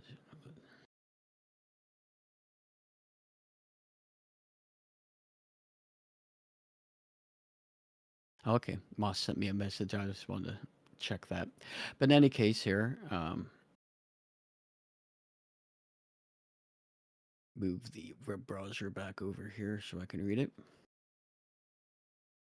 But I just want everyone to know that there were concurrent developments in other countries, and you'll see that implementations were kind of similar. In the late 1930s to the early 1940s, AT&T, their Bell Laboratory, their sort of the research and development arm, developed an internal mobile phone network using VHF and UHF police radios and modified them to use telephone handsets instead of the microphones, the push-to-talk microphones. This way, the speaker and the microphone was in the handset just like an existing landline phone. They also established the emergency radio telephone service in New York. This was a test of the system. After this successful test, they announced the General Mobile Radio Service on the 29th of June, 1945. AT&T applied for FCC authority in Baltimore, Maryland, Chicago, Illinois, Milwaukee, Wisconsin, Philadelphia, Pennsylvania, Pittsburgh, Pennsylvania, St. Louis, Missouri, and Washington, D.C., Columbus, Ohio, Denver, Colorado, Houston, Texas, New York City, New York, and Salt Lake City, Utah. It was later referred to as MTS, or Mobile Telephone Service. The Bell system, which was part of AT&T, which I previously mentioned, their R&D, and they also operated the telephone system. The Bell was a common name in there because you had Bell Laboratories, you had Bell Systems, but Bell Systems was the that operated the phones. So AT&T and the FCC defined two forms of service. One was highway and the other was urban. The highway service was intended for use outside of the city by trucks and vessels using inland waterways. They used the VHF low frequencies of 35 megahertz to receive and 43 megahertz to transmit using 12 channels. And my friend, who I mentioned, that was the amateur radio operator, their idea of VHF low is not what we consider VHF low now, because of how the frequency bands have changed in the past 70 years. But in any case, the urban service was intended for use in the radius of the city and could be used by anyone. It used the VHF high frequencies of 152 megahertz for transmit and 158 megahertz to receive, using 6 channels. Each radio was given a specific ID made up of about a maximum of 5 digits. The decoding equipment would listen. Now this is really black magic, which I thought was pretty cool. The decoding equipment would listen for alternating pulses of 600 and 1500 hertz. When the corresponding tone was received, a stepper motor would advance and count that. If the pulse matched the numbers assigned, the radio would then ring a bell signaling the user of an incoming call. Now, if it didn't, it would go back and reset to 0 and wouldn't ring. I will include links in the check this out for more details on this, because it gets a little too technical for our discussion here. On the 17th of June of 1946 in St. Louis, Missouri, the first urban system went on the air, And on the 28th of August in Green Bay, Wisconsin, the first highway system went on the air. By 1948, the MTS urban service was available in 60 cities in the U.S. and Canada, but I saw conflicting reports of up to 100. So you know you can split the difference there of about 80. It had 4,000 customers and placed about 117,000 calls per week. And again, this fluctuated, and I just picked one.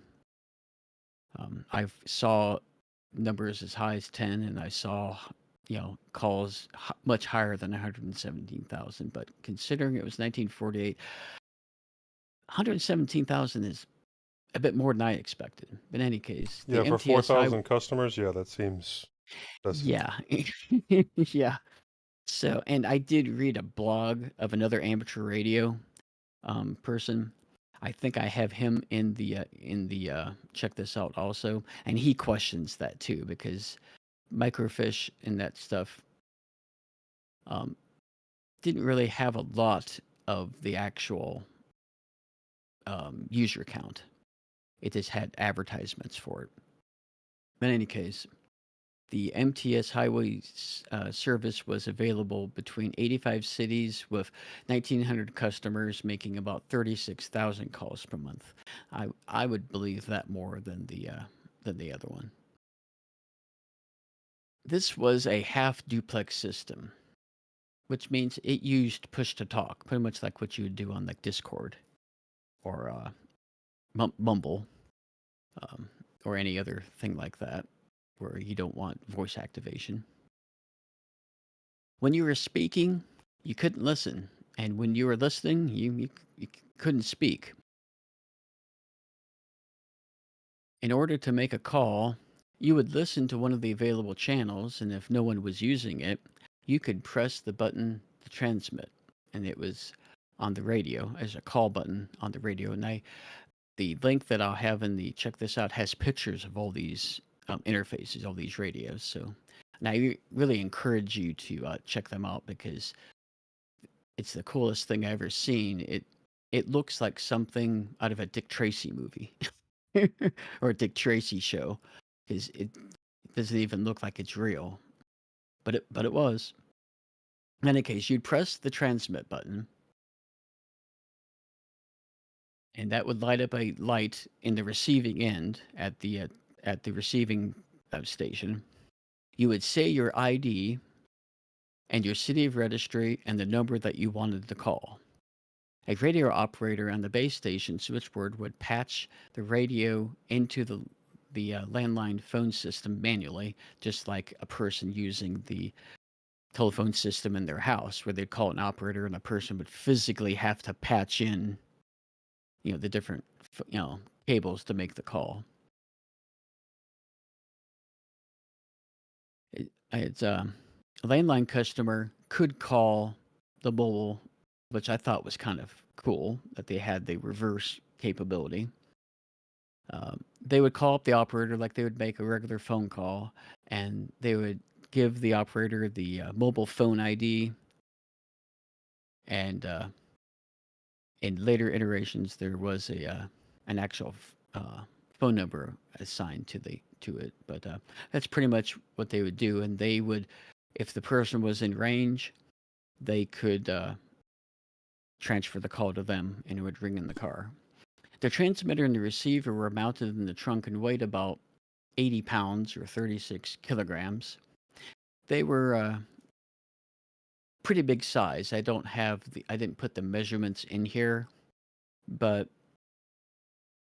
they took up some, not a lot of space, but I should have put down the measurements. But in any case, they were probably the length of a person's forearm, maybe about 6 inches high, whatever that is in centimeters. The popularity of the MTS grew, and so did the amount of channels because they would open up more frequencies because this was more of a one-on-one type of thing. It was one full frequency, just like you would do on a CB radio, today, or a GMRS radio. MTS was mostly used by companies as the cost was prohibitively expensive to the average person. I did read that a lot of executives and some celebrities had them in their cars. In the 1940s, 1950s dollars, it was $15 per month and between 30 and 40 cents per minute. In 2025, that would be $198 per month and about $4 to $5 a minute.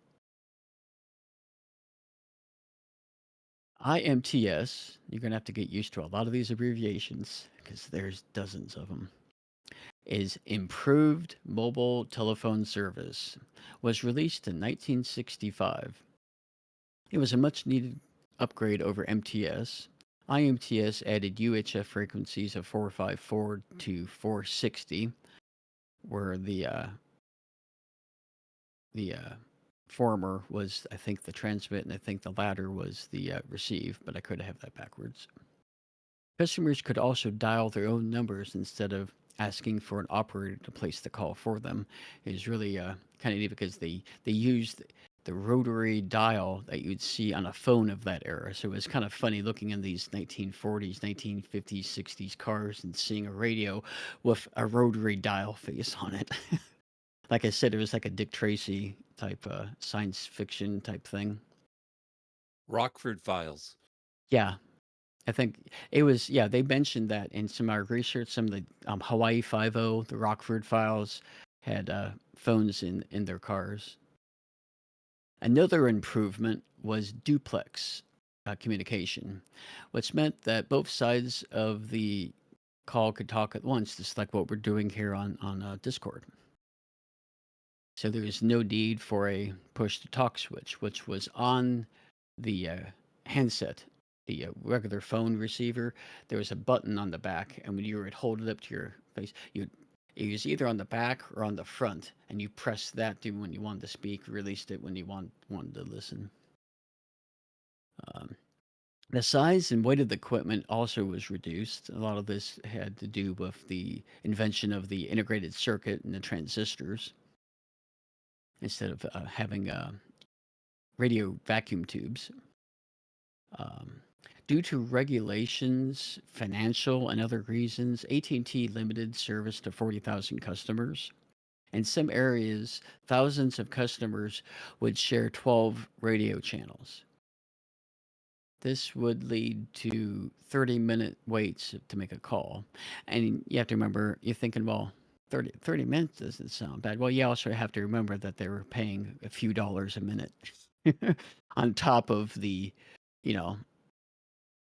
I think the price went down to close to around $80 by that point, $80 to $100, which, still was expensive.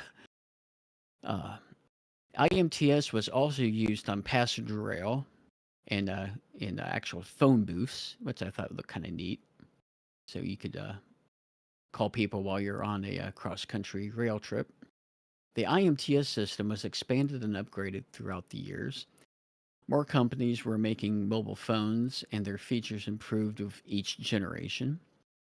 I will include, like I mentioned before, I will include a link in the check this out with pictures of many of these iterations of the MTS through the IMTS generation of phones. Believe it or not, IMTS was used well into the 1990s in many areas of the country, though it was less favored once the cellular service was created, which we'll get to here next. A lesser popular service was RCC, which is Radio Common Carrier. They were companies not part of the AT&T's Bell system. It used similar, though not compatible, UHF and VHF frequencies that IMTS used. They started their own niche offering pager service. Eventually, they stopped focusing on the phone service because it was expensive to operate. It was expensive to compete with Bell systems, so it really wasn't cost effective for them. So they pretty much focused on their pager service, which is still in use today. I know doctors and others still have pagers as a fallback system.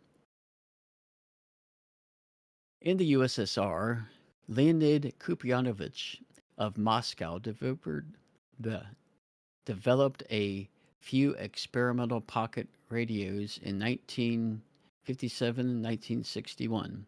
And yes, I flubbed saying develop it, but I could say Kuprianovich. Go figure. They were 70 grams in weight, and I forgot to put that into the freedom units, but we have that. And it could fit into a person's hand, though I don't think 70 grams is that heavy. I'm thinking if I were to guess, it's probably a few pounds. In 1963, the Altai excuse me, network mobile telephone system was introduced in the USSR. It was a radio telephone that used a fully automated system using VHF and UHF receivers. It was a similar radio system that was used in the United States. It was able to connect to the existing landline phone system. The initial use was for government and emergency services and was eventually made available to the public, though many couldn't afford the service, let alone a car to put it in, and drive. Hey, Dale, 70 grams is about 0.154 pounds. Really? Yeah. It's Okay. light. Yeah. That just shows you I'm more familiar with, I guess, volumes and lengths than it is for weights for me to do the calculation, because I think it's 2.2 kilograms for a pound, I think. But in any case, a Bulgarian company, Radioelectronica, displayed an automatic mobile phone including a base station at Inforga 65, an international exhibition in Moscow. It was based on the system that Leonid Kuprianovich created. One base station connected to the landline phone system and could serve 15 customers. I'm going to pause to get a drink here. One of the main problems with the mobile phones was reliable connectivity, which, when you think about it, 70 years later, 50 years later, we still have that problem. When you drove too far away from the tower, your call could be dropped, because you have to remember these were not a cell matrix. This was pretty much like a television tower. You're too far away from there, you're not going to get reception. When you were in range of the next tower, you could place your call again. Another was channel capacity.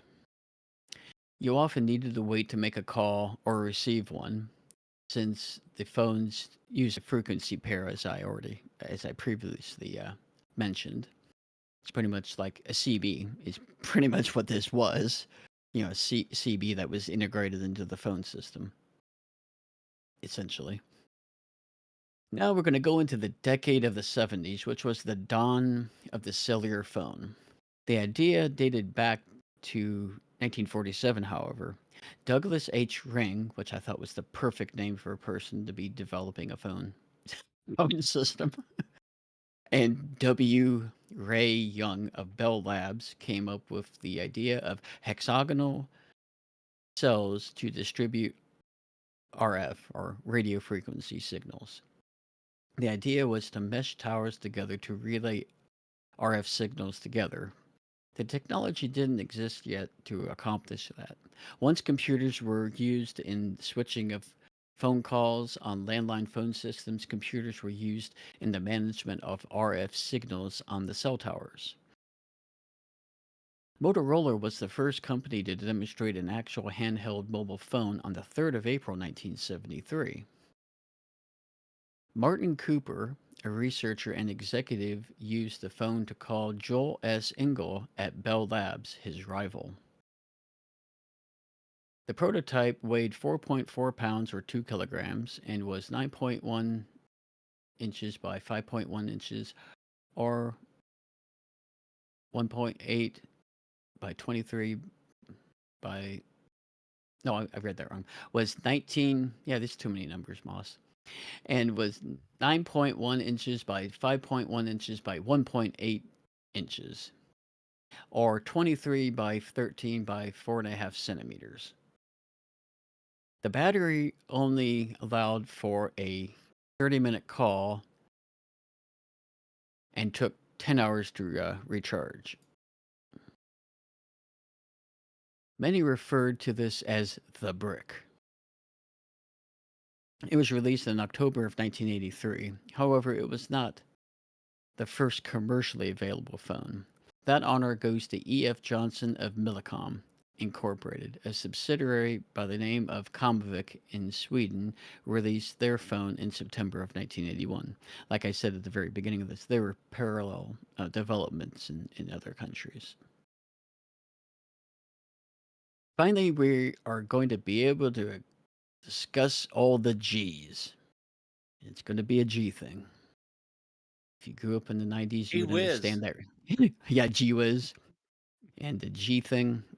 If you're a child of the 80s, you would understand that reference. Or the old G, the OG. During the 1970s, AT&T did a lot of groundwork on the development towards the new cellular technology. Unfortunately for them, they couldn't utilize this new technology because they were a bad corporation. They didn't like cooperating with regulations. This was due to a 1949 lawsuit from the U.S. government and ended in a consent decree in 1956.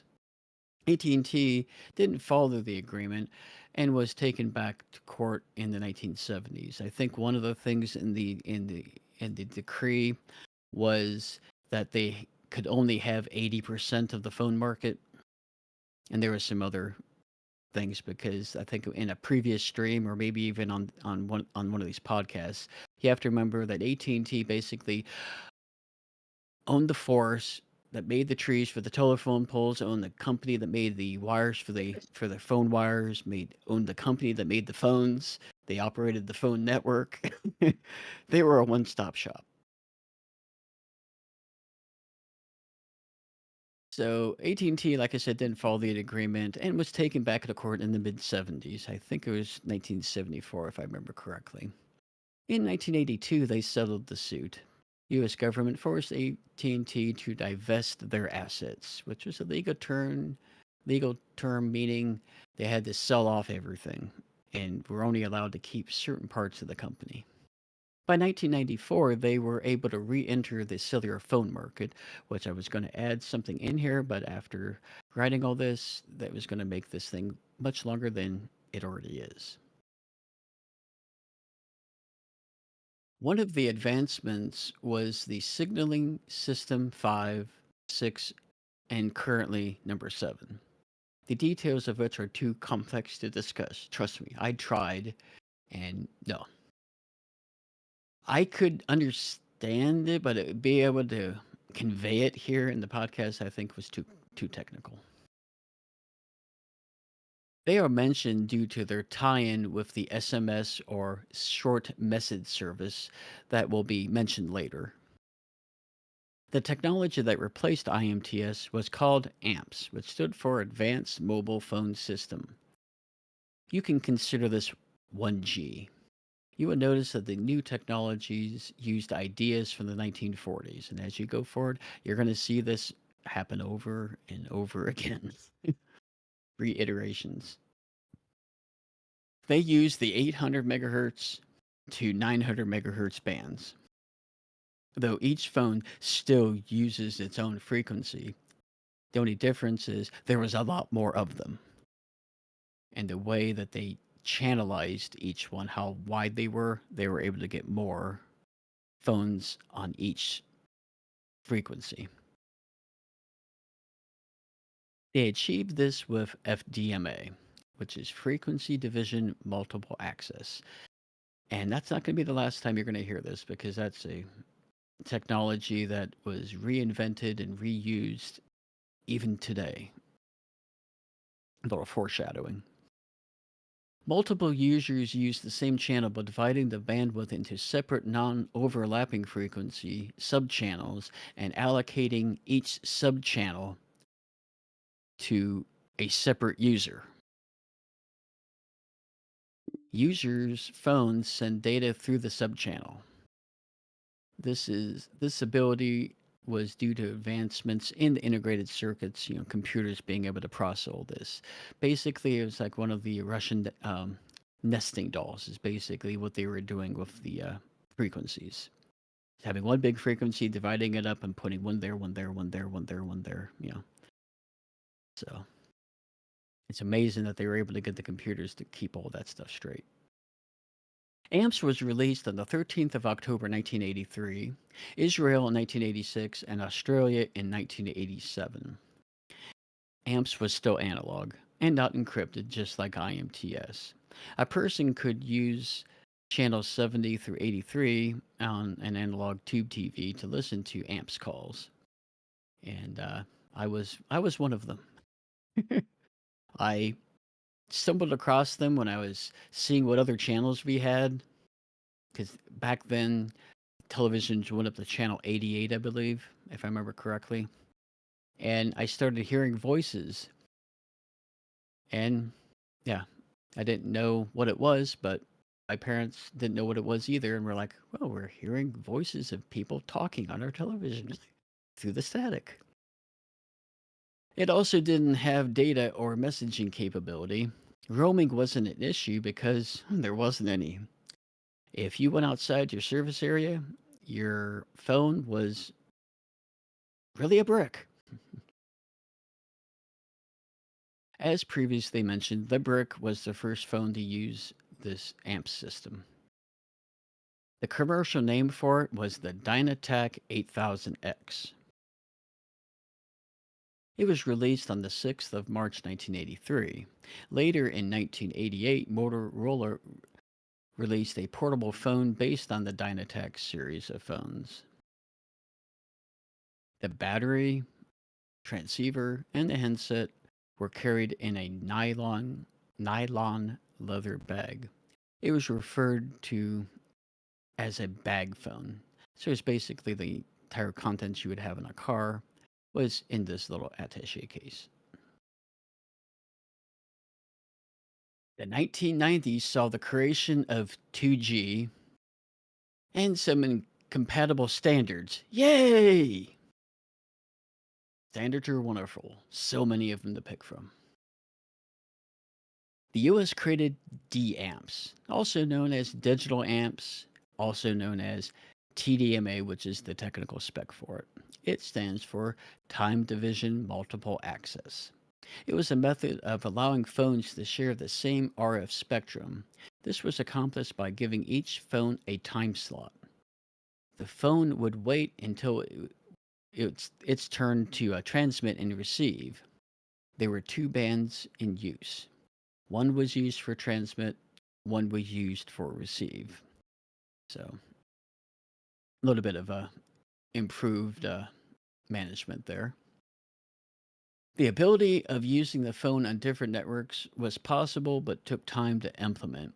Though once the carriers saw the revenue stream, they quickly allowed other phones to use the network. It's like, oh, we can charge more money for this. And you see the executives' eyes get really big.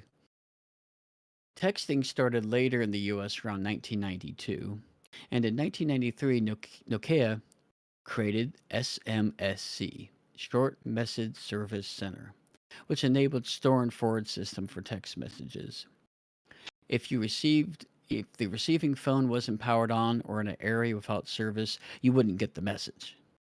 I mean, ever. It's gone forever. What the SMSC would do is cache that. And when it saw that the phone was online, it would deliver the message. Texting didn't really catch on until the beginning of the 2000s. Many, many factors contributed to this. One was the cost per message. Another was you couldn't send messages to a different carrier. And it was tedious to type in the message. The alphabet was divided amongst the 10 number keys, pretty much like you'd see on a rotary on a touch-tone phone from the 70s, 90s, even cordless phones today. It's the similar thing where you have A, B, C, and D, E, F, and et cetera on the keys. So it followed the same 3 characters, per key. I think some of them had 4, but in any case, key 9 was created in 1995. It used a predictive texting input, so it would try to predict the word or the next letter that you would need to enter to make your sentence.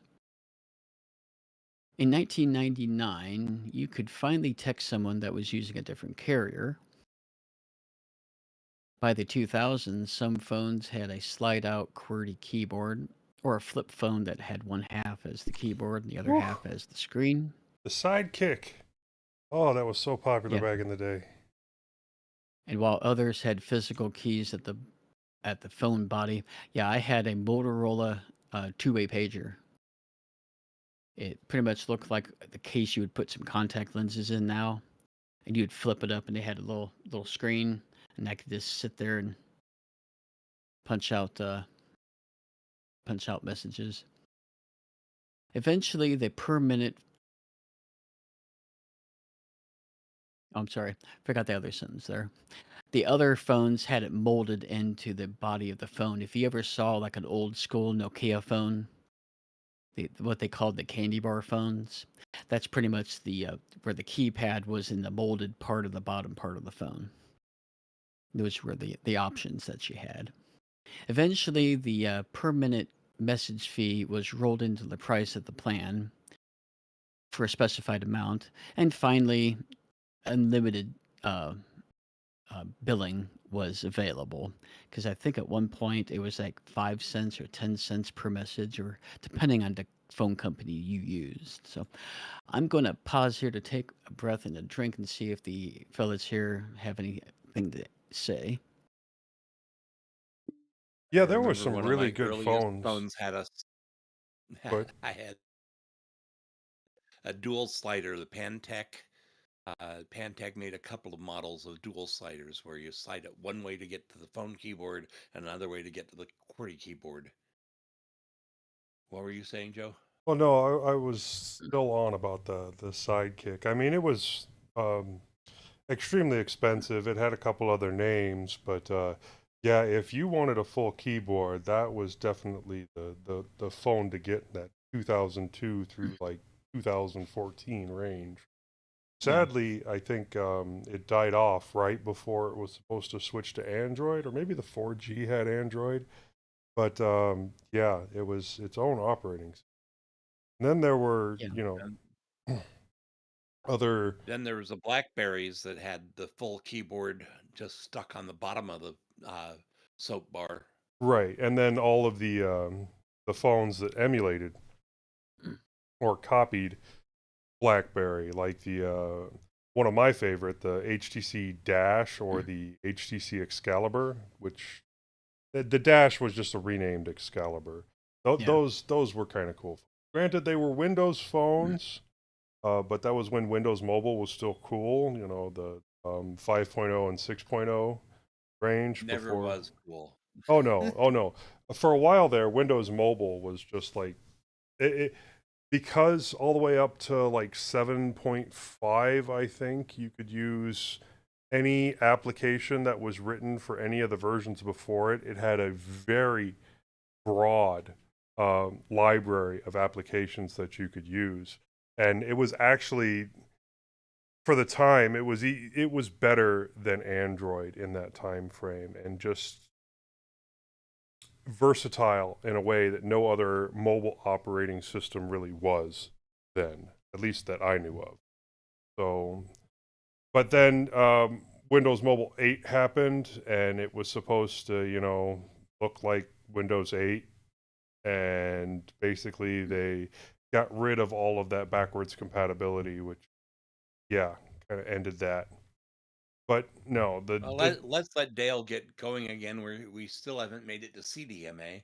Yeah, we haven't made it into the 80s and 90s yet. Mid-90s, yeah. But I'll try to go through this because I've read through this thing so many times I can almost recite it. But unfortunately for the BlackBerry fans, which I was one of them, I couldn't include that in here because, as you can see, this got really lengthy. I mean, I think I'm at 10 or 12 pages just for the innards. We might split this into two. Yeah, because it's already 5:30 here, so. But we'll see how far we can get here. Because I would like to include some of that, because that was a whole other technology, which was kind of cool. Well, you did say you wanted to include a bit more on some of the later stuff. Yeah, because my brain started turning to mush. Because after the alphabet soup, and I was understanding, because like I said, a lot of this stuff is reiterations of previous technologies, and it was just getting to the point where my brain was just not able to, relate this to anyone else that may not have the what do you call it, the technical aptitude for it, because I was starting to lose it myself. So well, let's about continue. 10 pages here, and we're about at the bottom of page 4. So okay. If we want to split it, we could split it like in another page. Okay, we'll see how it goes. The benefit of TDMA was that it could use the previous amps frequency bands and fall back to the previous FDMA technology. The downside was switching between amps and TDMA would result in the call being dropped. There was no handover at that point for the call. This was due to amps using analog and the TDMA using digital. It took the cellular companies time to upgrade each tower to the TDMA.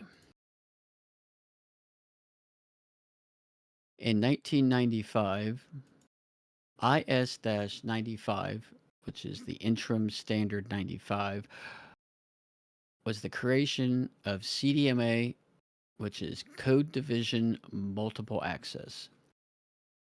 It was developed by Qualcomm and uses multiple transmitters using the entire frequency range of the band.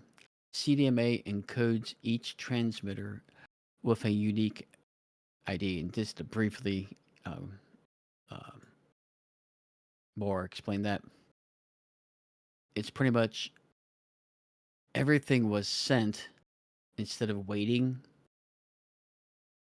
and it was identified by each one of those IDs. So everything that was being sent was being reassembled on the other side because it knew what ID was whose. It's pretty much the same way in an Ethernet. It's loosely based on like an Ethernet network where packets are reassembled because the sequencing numbers for each packet allows it to be reassembled on the other end.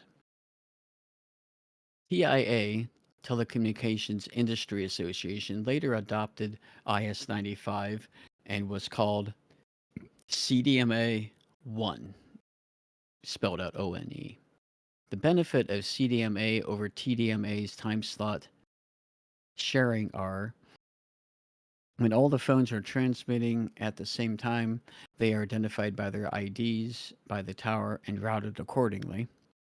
This also aided in calls being transferred more efficiently to the next tower, which meant that you have less of a occurrence of calls being dropped. TDMA had a problem when a tower didn't have any time slots available to transfer the call into, which, led to a drop call. As the previous generations, the identity still remained with the phone, which we're going to get into the reasons for that. In 1995, Sprint brought we're going to jump ahead a decade and then go back into the 80s here. In 1995, Sprint brought GSM to the US. It used the 1900 megahertz band and was operated around Baltimore, Maryland, and Washington, D.C. The service only lasted until 1999. It was sold twice before it was acquired by T-Mobile. This will be important later on in the 2000s and the creation of LTE. Another quick mention is IDEN, Integrated Digital Enhanced Network. It was created by Motorola in 1991. When Sprint acquired Nextel, they inherited the technology. In short, it was a push-to-talk like you would on a handheld two-way radio, aka a walkie-talkie. It failed for numerous reasons. Yeah, when I think it was my second computer related. I think it was my first IT job and my second computer job, and we had the Nextel. Because we always referred to them as the bat phones, because you just key up the you'd select who you wanted to call, key it up. You didn't have to dial them, and if it was the last person you keyed up, you didn't have to select them again. You could just hit the key up like you were using a walkie-talkie. It was pretty cool. In 1983, CEPT, CEPT, European Conference of Postal and Telecommunications Administrations, began to discuss standards for a new digital voice standard. By 1987, 13 European countries agreed upon the first new communication standard. It was called GSM, Global System for Mobile Communications. GSM used a modified TDMA. And going forward, some of these abbreviations don't use all the letters. The difference are as followed. They added 3 more bands capable of more bandwidth. This further increased the utilization of each frequency. GSM employed the use of codecs to compress and decompress the signals, which smaller, more packets, smaller packets. Yes, thank you, Joe. He's tripping over my mouth. It's getting dry again. Yeah, but what Joe said there. The addition of a SIM, which is Subscriber Identity Module, it contains a phone book and the identity information of the subscriber. This allows the person to use different phones. They could, change between this how you can do now. The first cards were the size of credit or debit cards. Current SIMs are about the size of an adult fingernail, like an index finger. And smaller than that now. They're smaller. Yeah, they're small. They're even smaller than that now. Yeah, with the nano SIMs.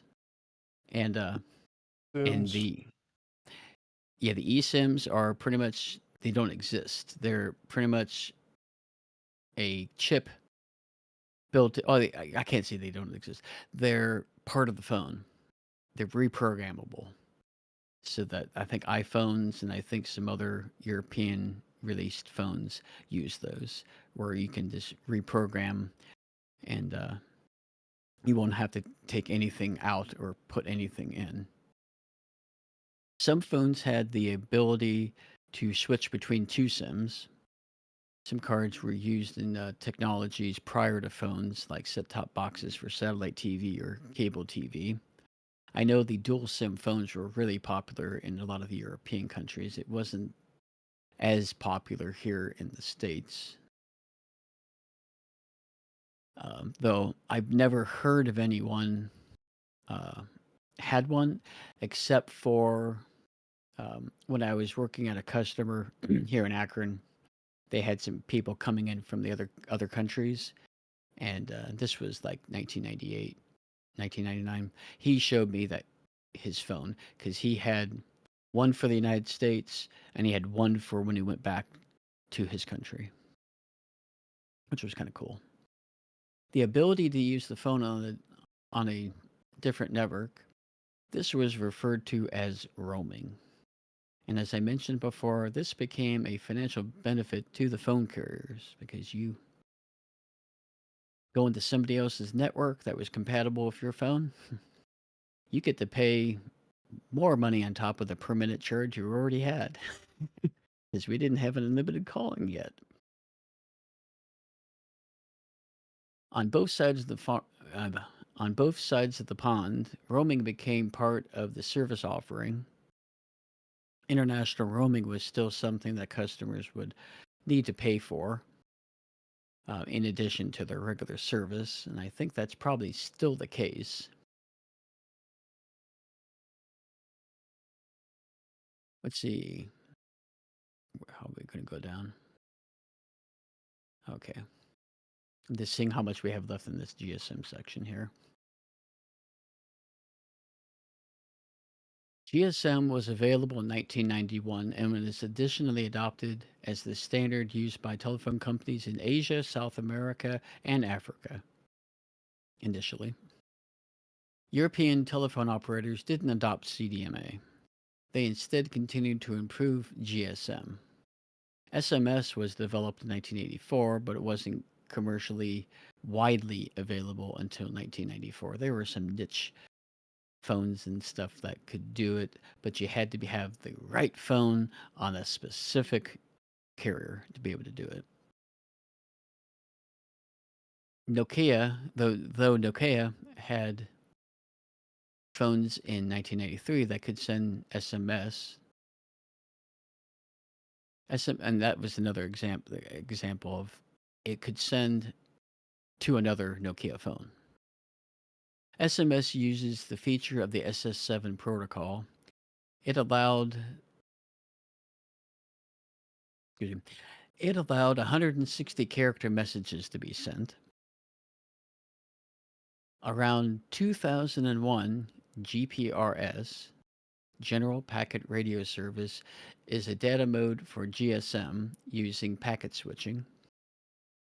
This is how computer networks function, as Joe and I previously mentioned. It's basically like IP packets or Ethernet frames, rather, to be more accurate. The creation of the APN, or access point name, was used to enable access to the internet via the carrier's network. It's sort of like a gateway. It used the unused TDMA channels GSM implemented. It is considered 2.5G. It has a maximum of 115 kilobits per second, though the typical speed really depended on the network. I had seen estimates of 30 to 50 kilobits per second. Due to the better implementation of TDMA and wider bandwidth, voice and data could be used at the same time. Though this is also dependent on the carrier, because if we get time to get into the CDMA, that was one of the downsides of the CDMA, because when it transmitted, it used all of the frequency for that mode. So it was either all data or all phone. Edge, we're not talking about Microsoft here, is enhanced data rates for GSM evolution, also known as 2 3/4 G, began in 2003. It was a further enhancement of mobile data on GSM. The bandwidth was up to 473 kilobits, and 236 kilobits was typical. By 2008, Edge was available in 147 countries that obviously utilized GSM. Edge Evolved, aka Edge Evolution, was considered 2.875G. That is like how granular they are. I couldn't pin down a date of release.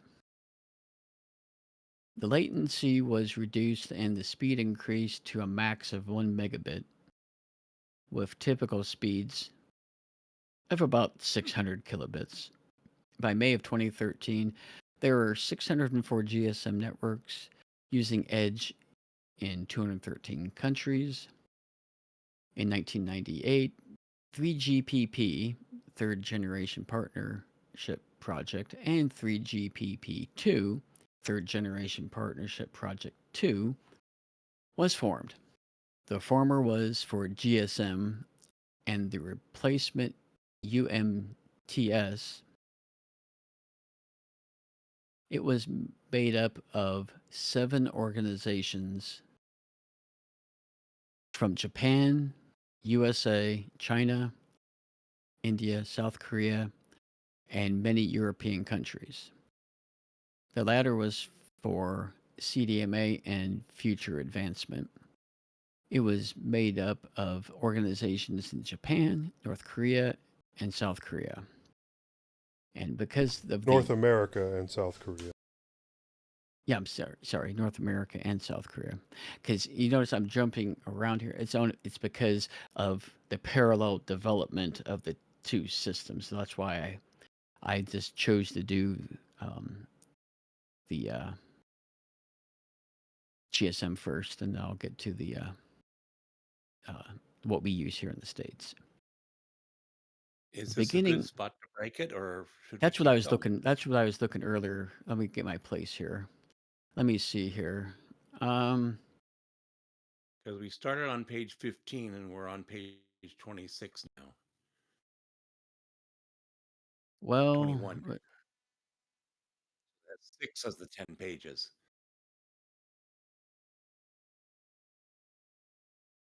I think this is a good spot before we start getting... I was scrolling through here, and I think it probably will, because this is in the beginning of the 2000s was when we start getting into 3G.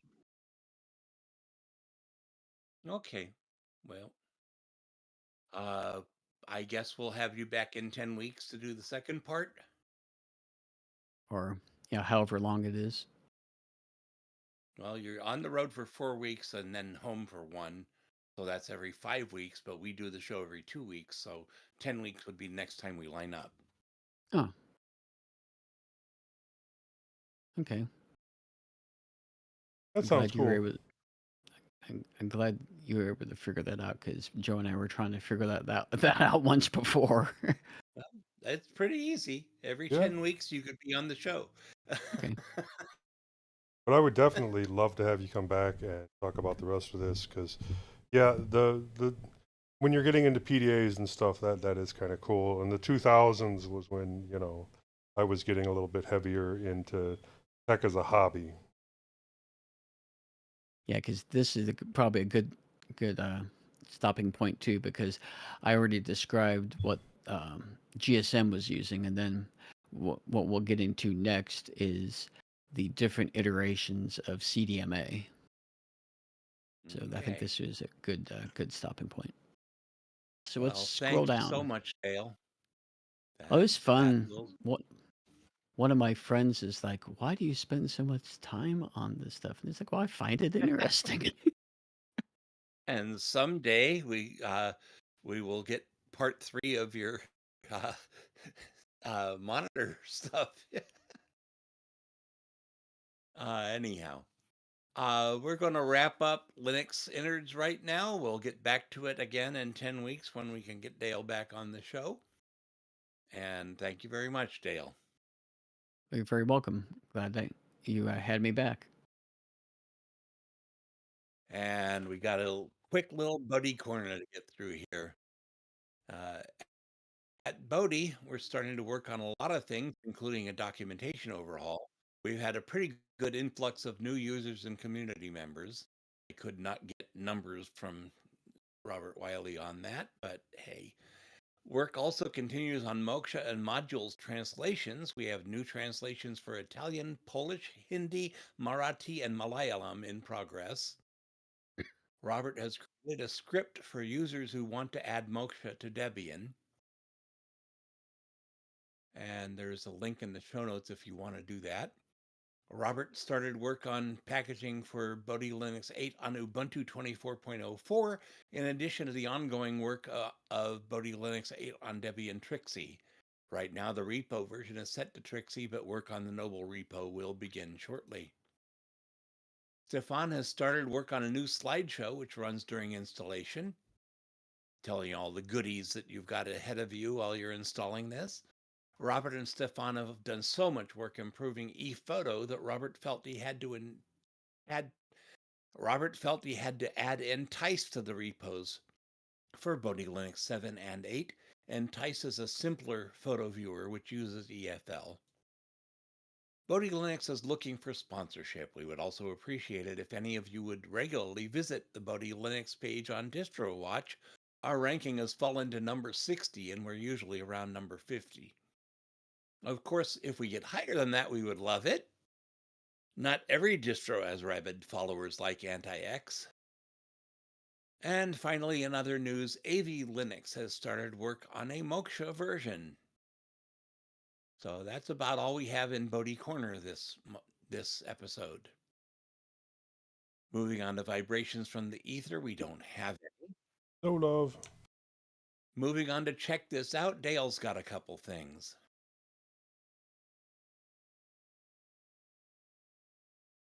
Yes, as we described in the beginning part of the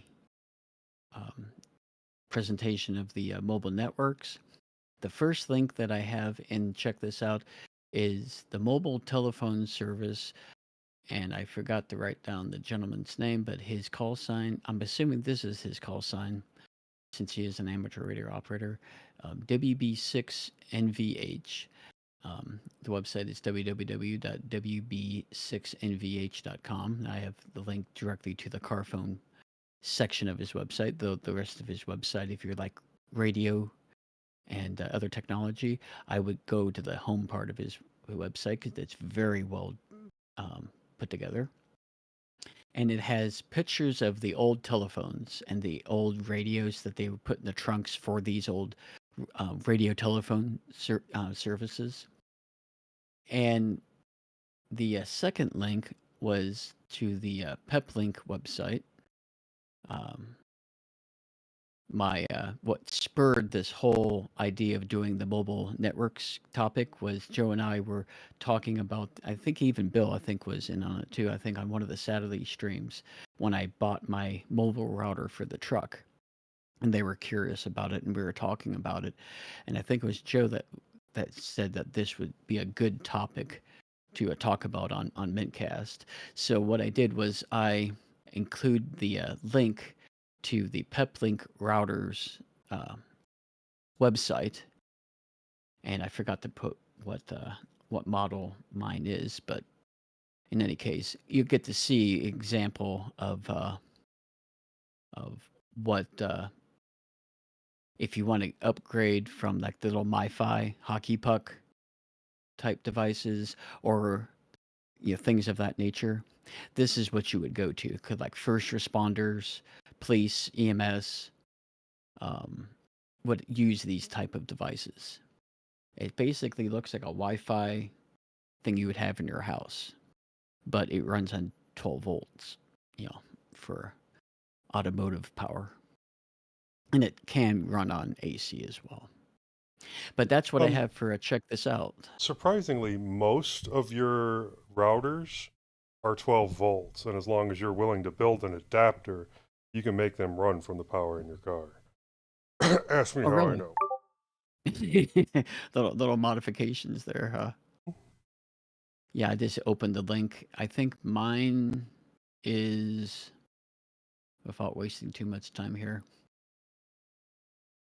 I think mine is the Max Transit Duo Pro. Let me copy the link and go back to the show notes, and you guys can continue because I can put this in the show notes. Okay. Londoner points out in Discord that he still has a BlackBerry Curve he uses as a backup. Wow. I think that was like the last one they released was the Curve, I think. Or no, was it the Curve or the Pearl? Oh, no. I can't remember. Still have one of the HTC dashes sitting around somewhere. Okay, moving on. Housekeeping and announcements. Thank you for listening to this episode of mintCast. If you see something you think we should be talking about, tell us. Send us email at mintcast@mintcast.org. Join us live on YouTube, post at the mintcast subreddit, chat with us on Discord and Telegram, or post directly at https://mintcast.org. Our next episode will be 2 p.m. U.S. Central Time on Sunday, April 13th, 2025. We can get mintCast converted to your time zone via a link in the show notes. Our next roundtable live stream is 2 p.m. U.S. Central Time on Saturday, April 5th, 2025. And we have a link in the show notes to get that converted to your time zone.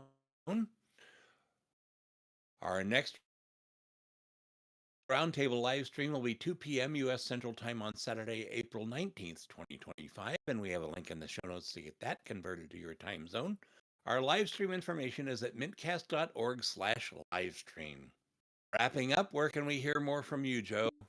Well, I'm on a couple other podcasts. I'm on the Linux Link Tech Show, which is tlts.org. I'm on the Linux Lugcast, which is linuxlugcast.com. You can send me an email directly, jb@mintcast.org, or you can buy me a coffee on Ko-fi, link in the show notes. Awesome. Well, I still do Full Circle Weekly News every week. Got a new episode out this morning. You can email me at moss@bodhilinux.com.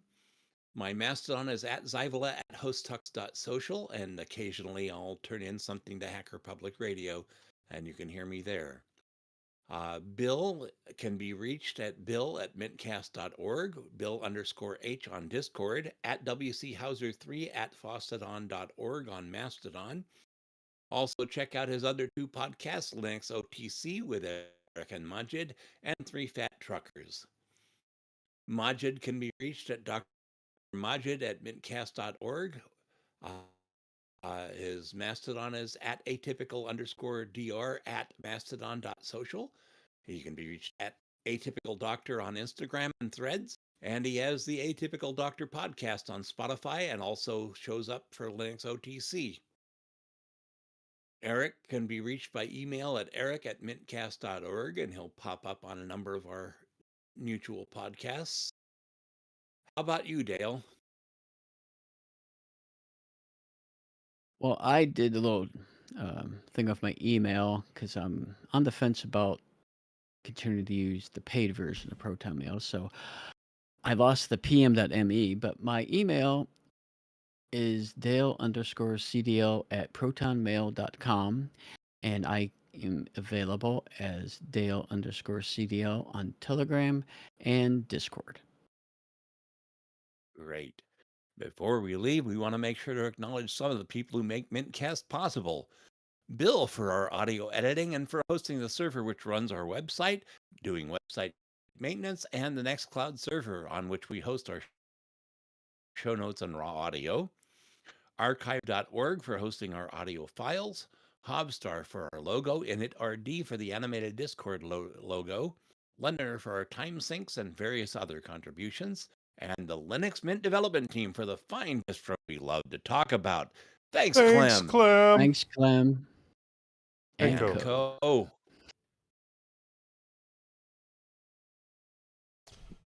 And another fine episode of mintCast hits the skids. All It's right. a wrap. Ending the stream. Thanks, everybody, for listening. Close Craig. Bye, Craig. Mr. Joe. Yeah, Close I'm Craig. getting around to that, but my mouse only points to one window at a time.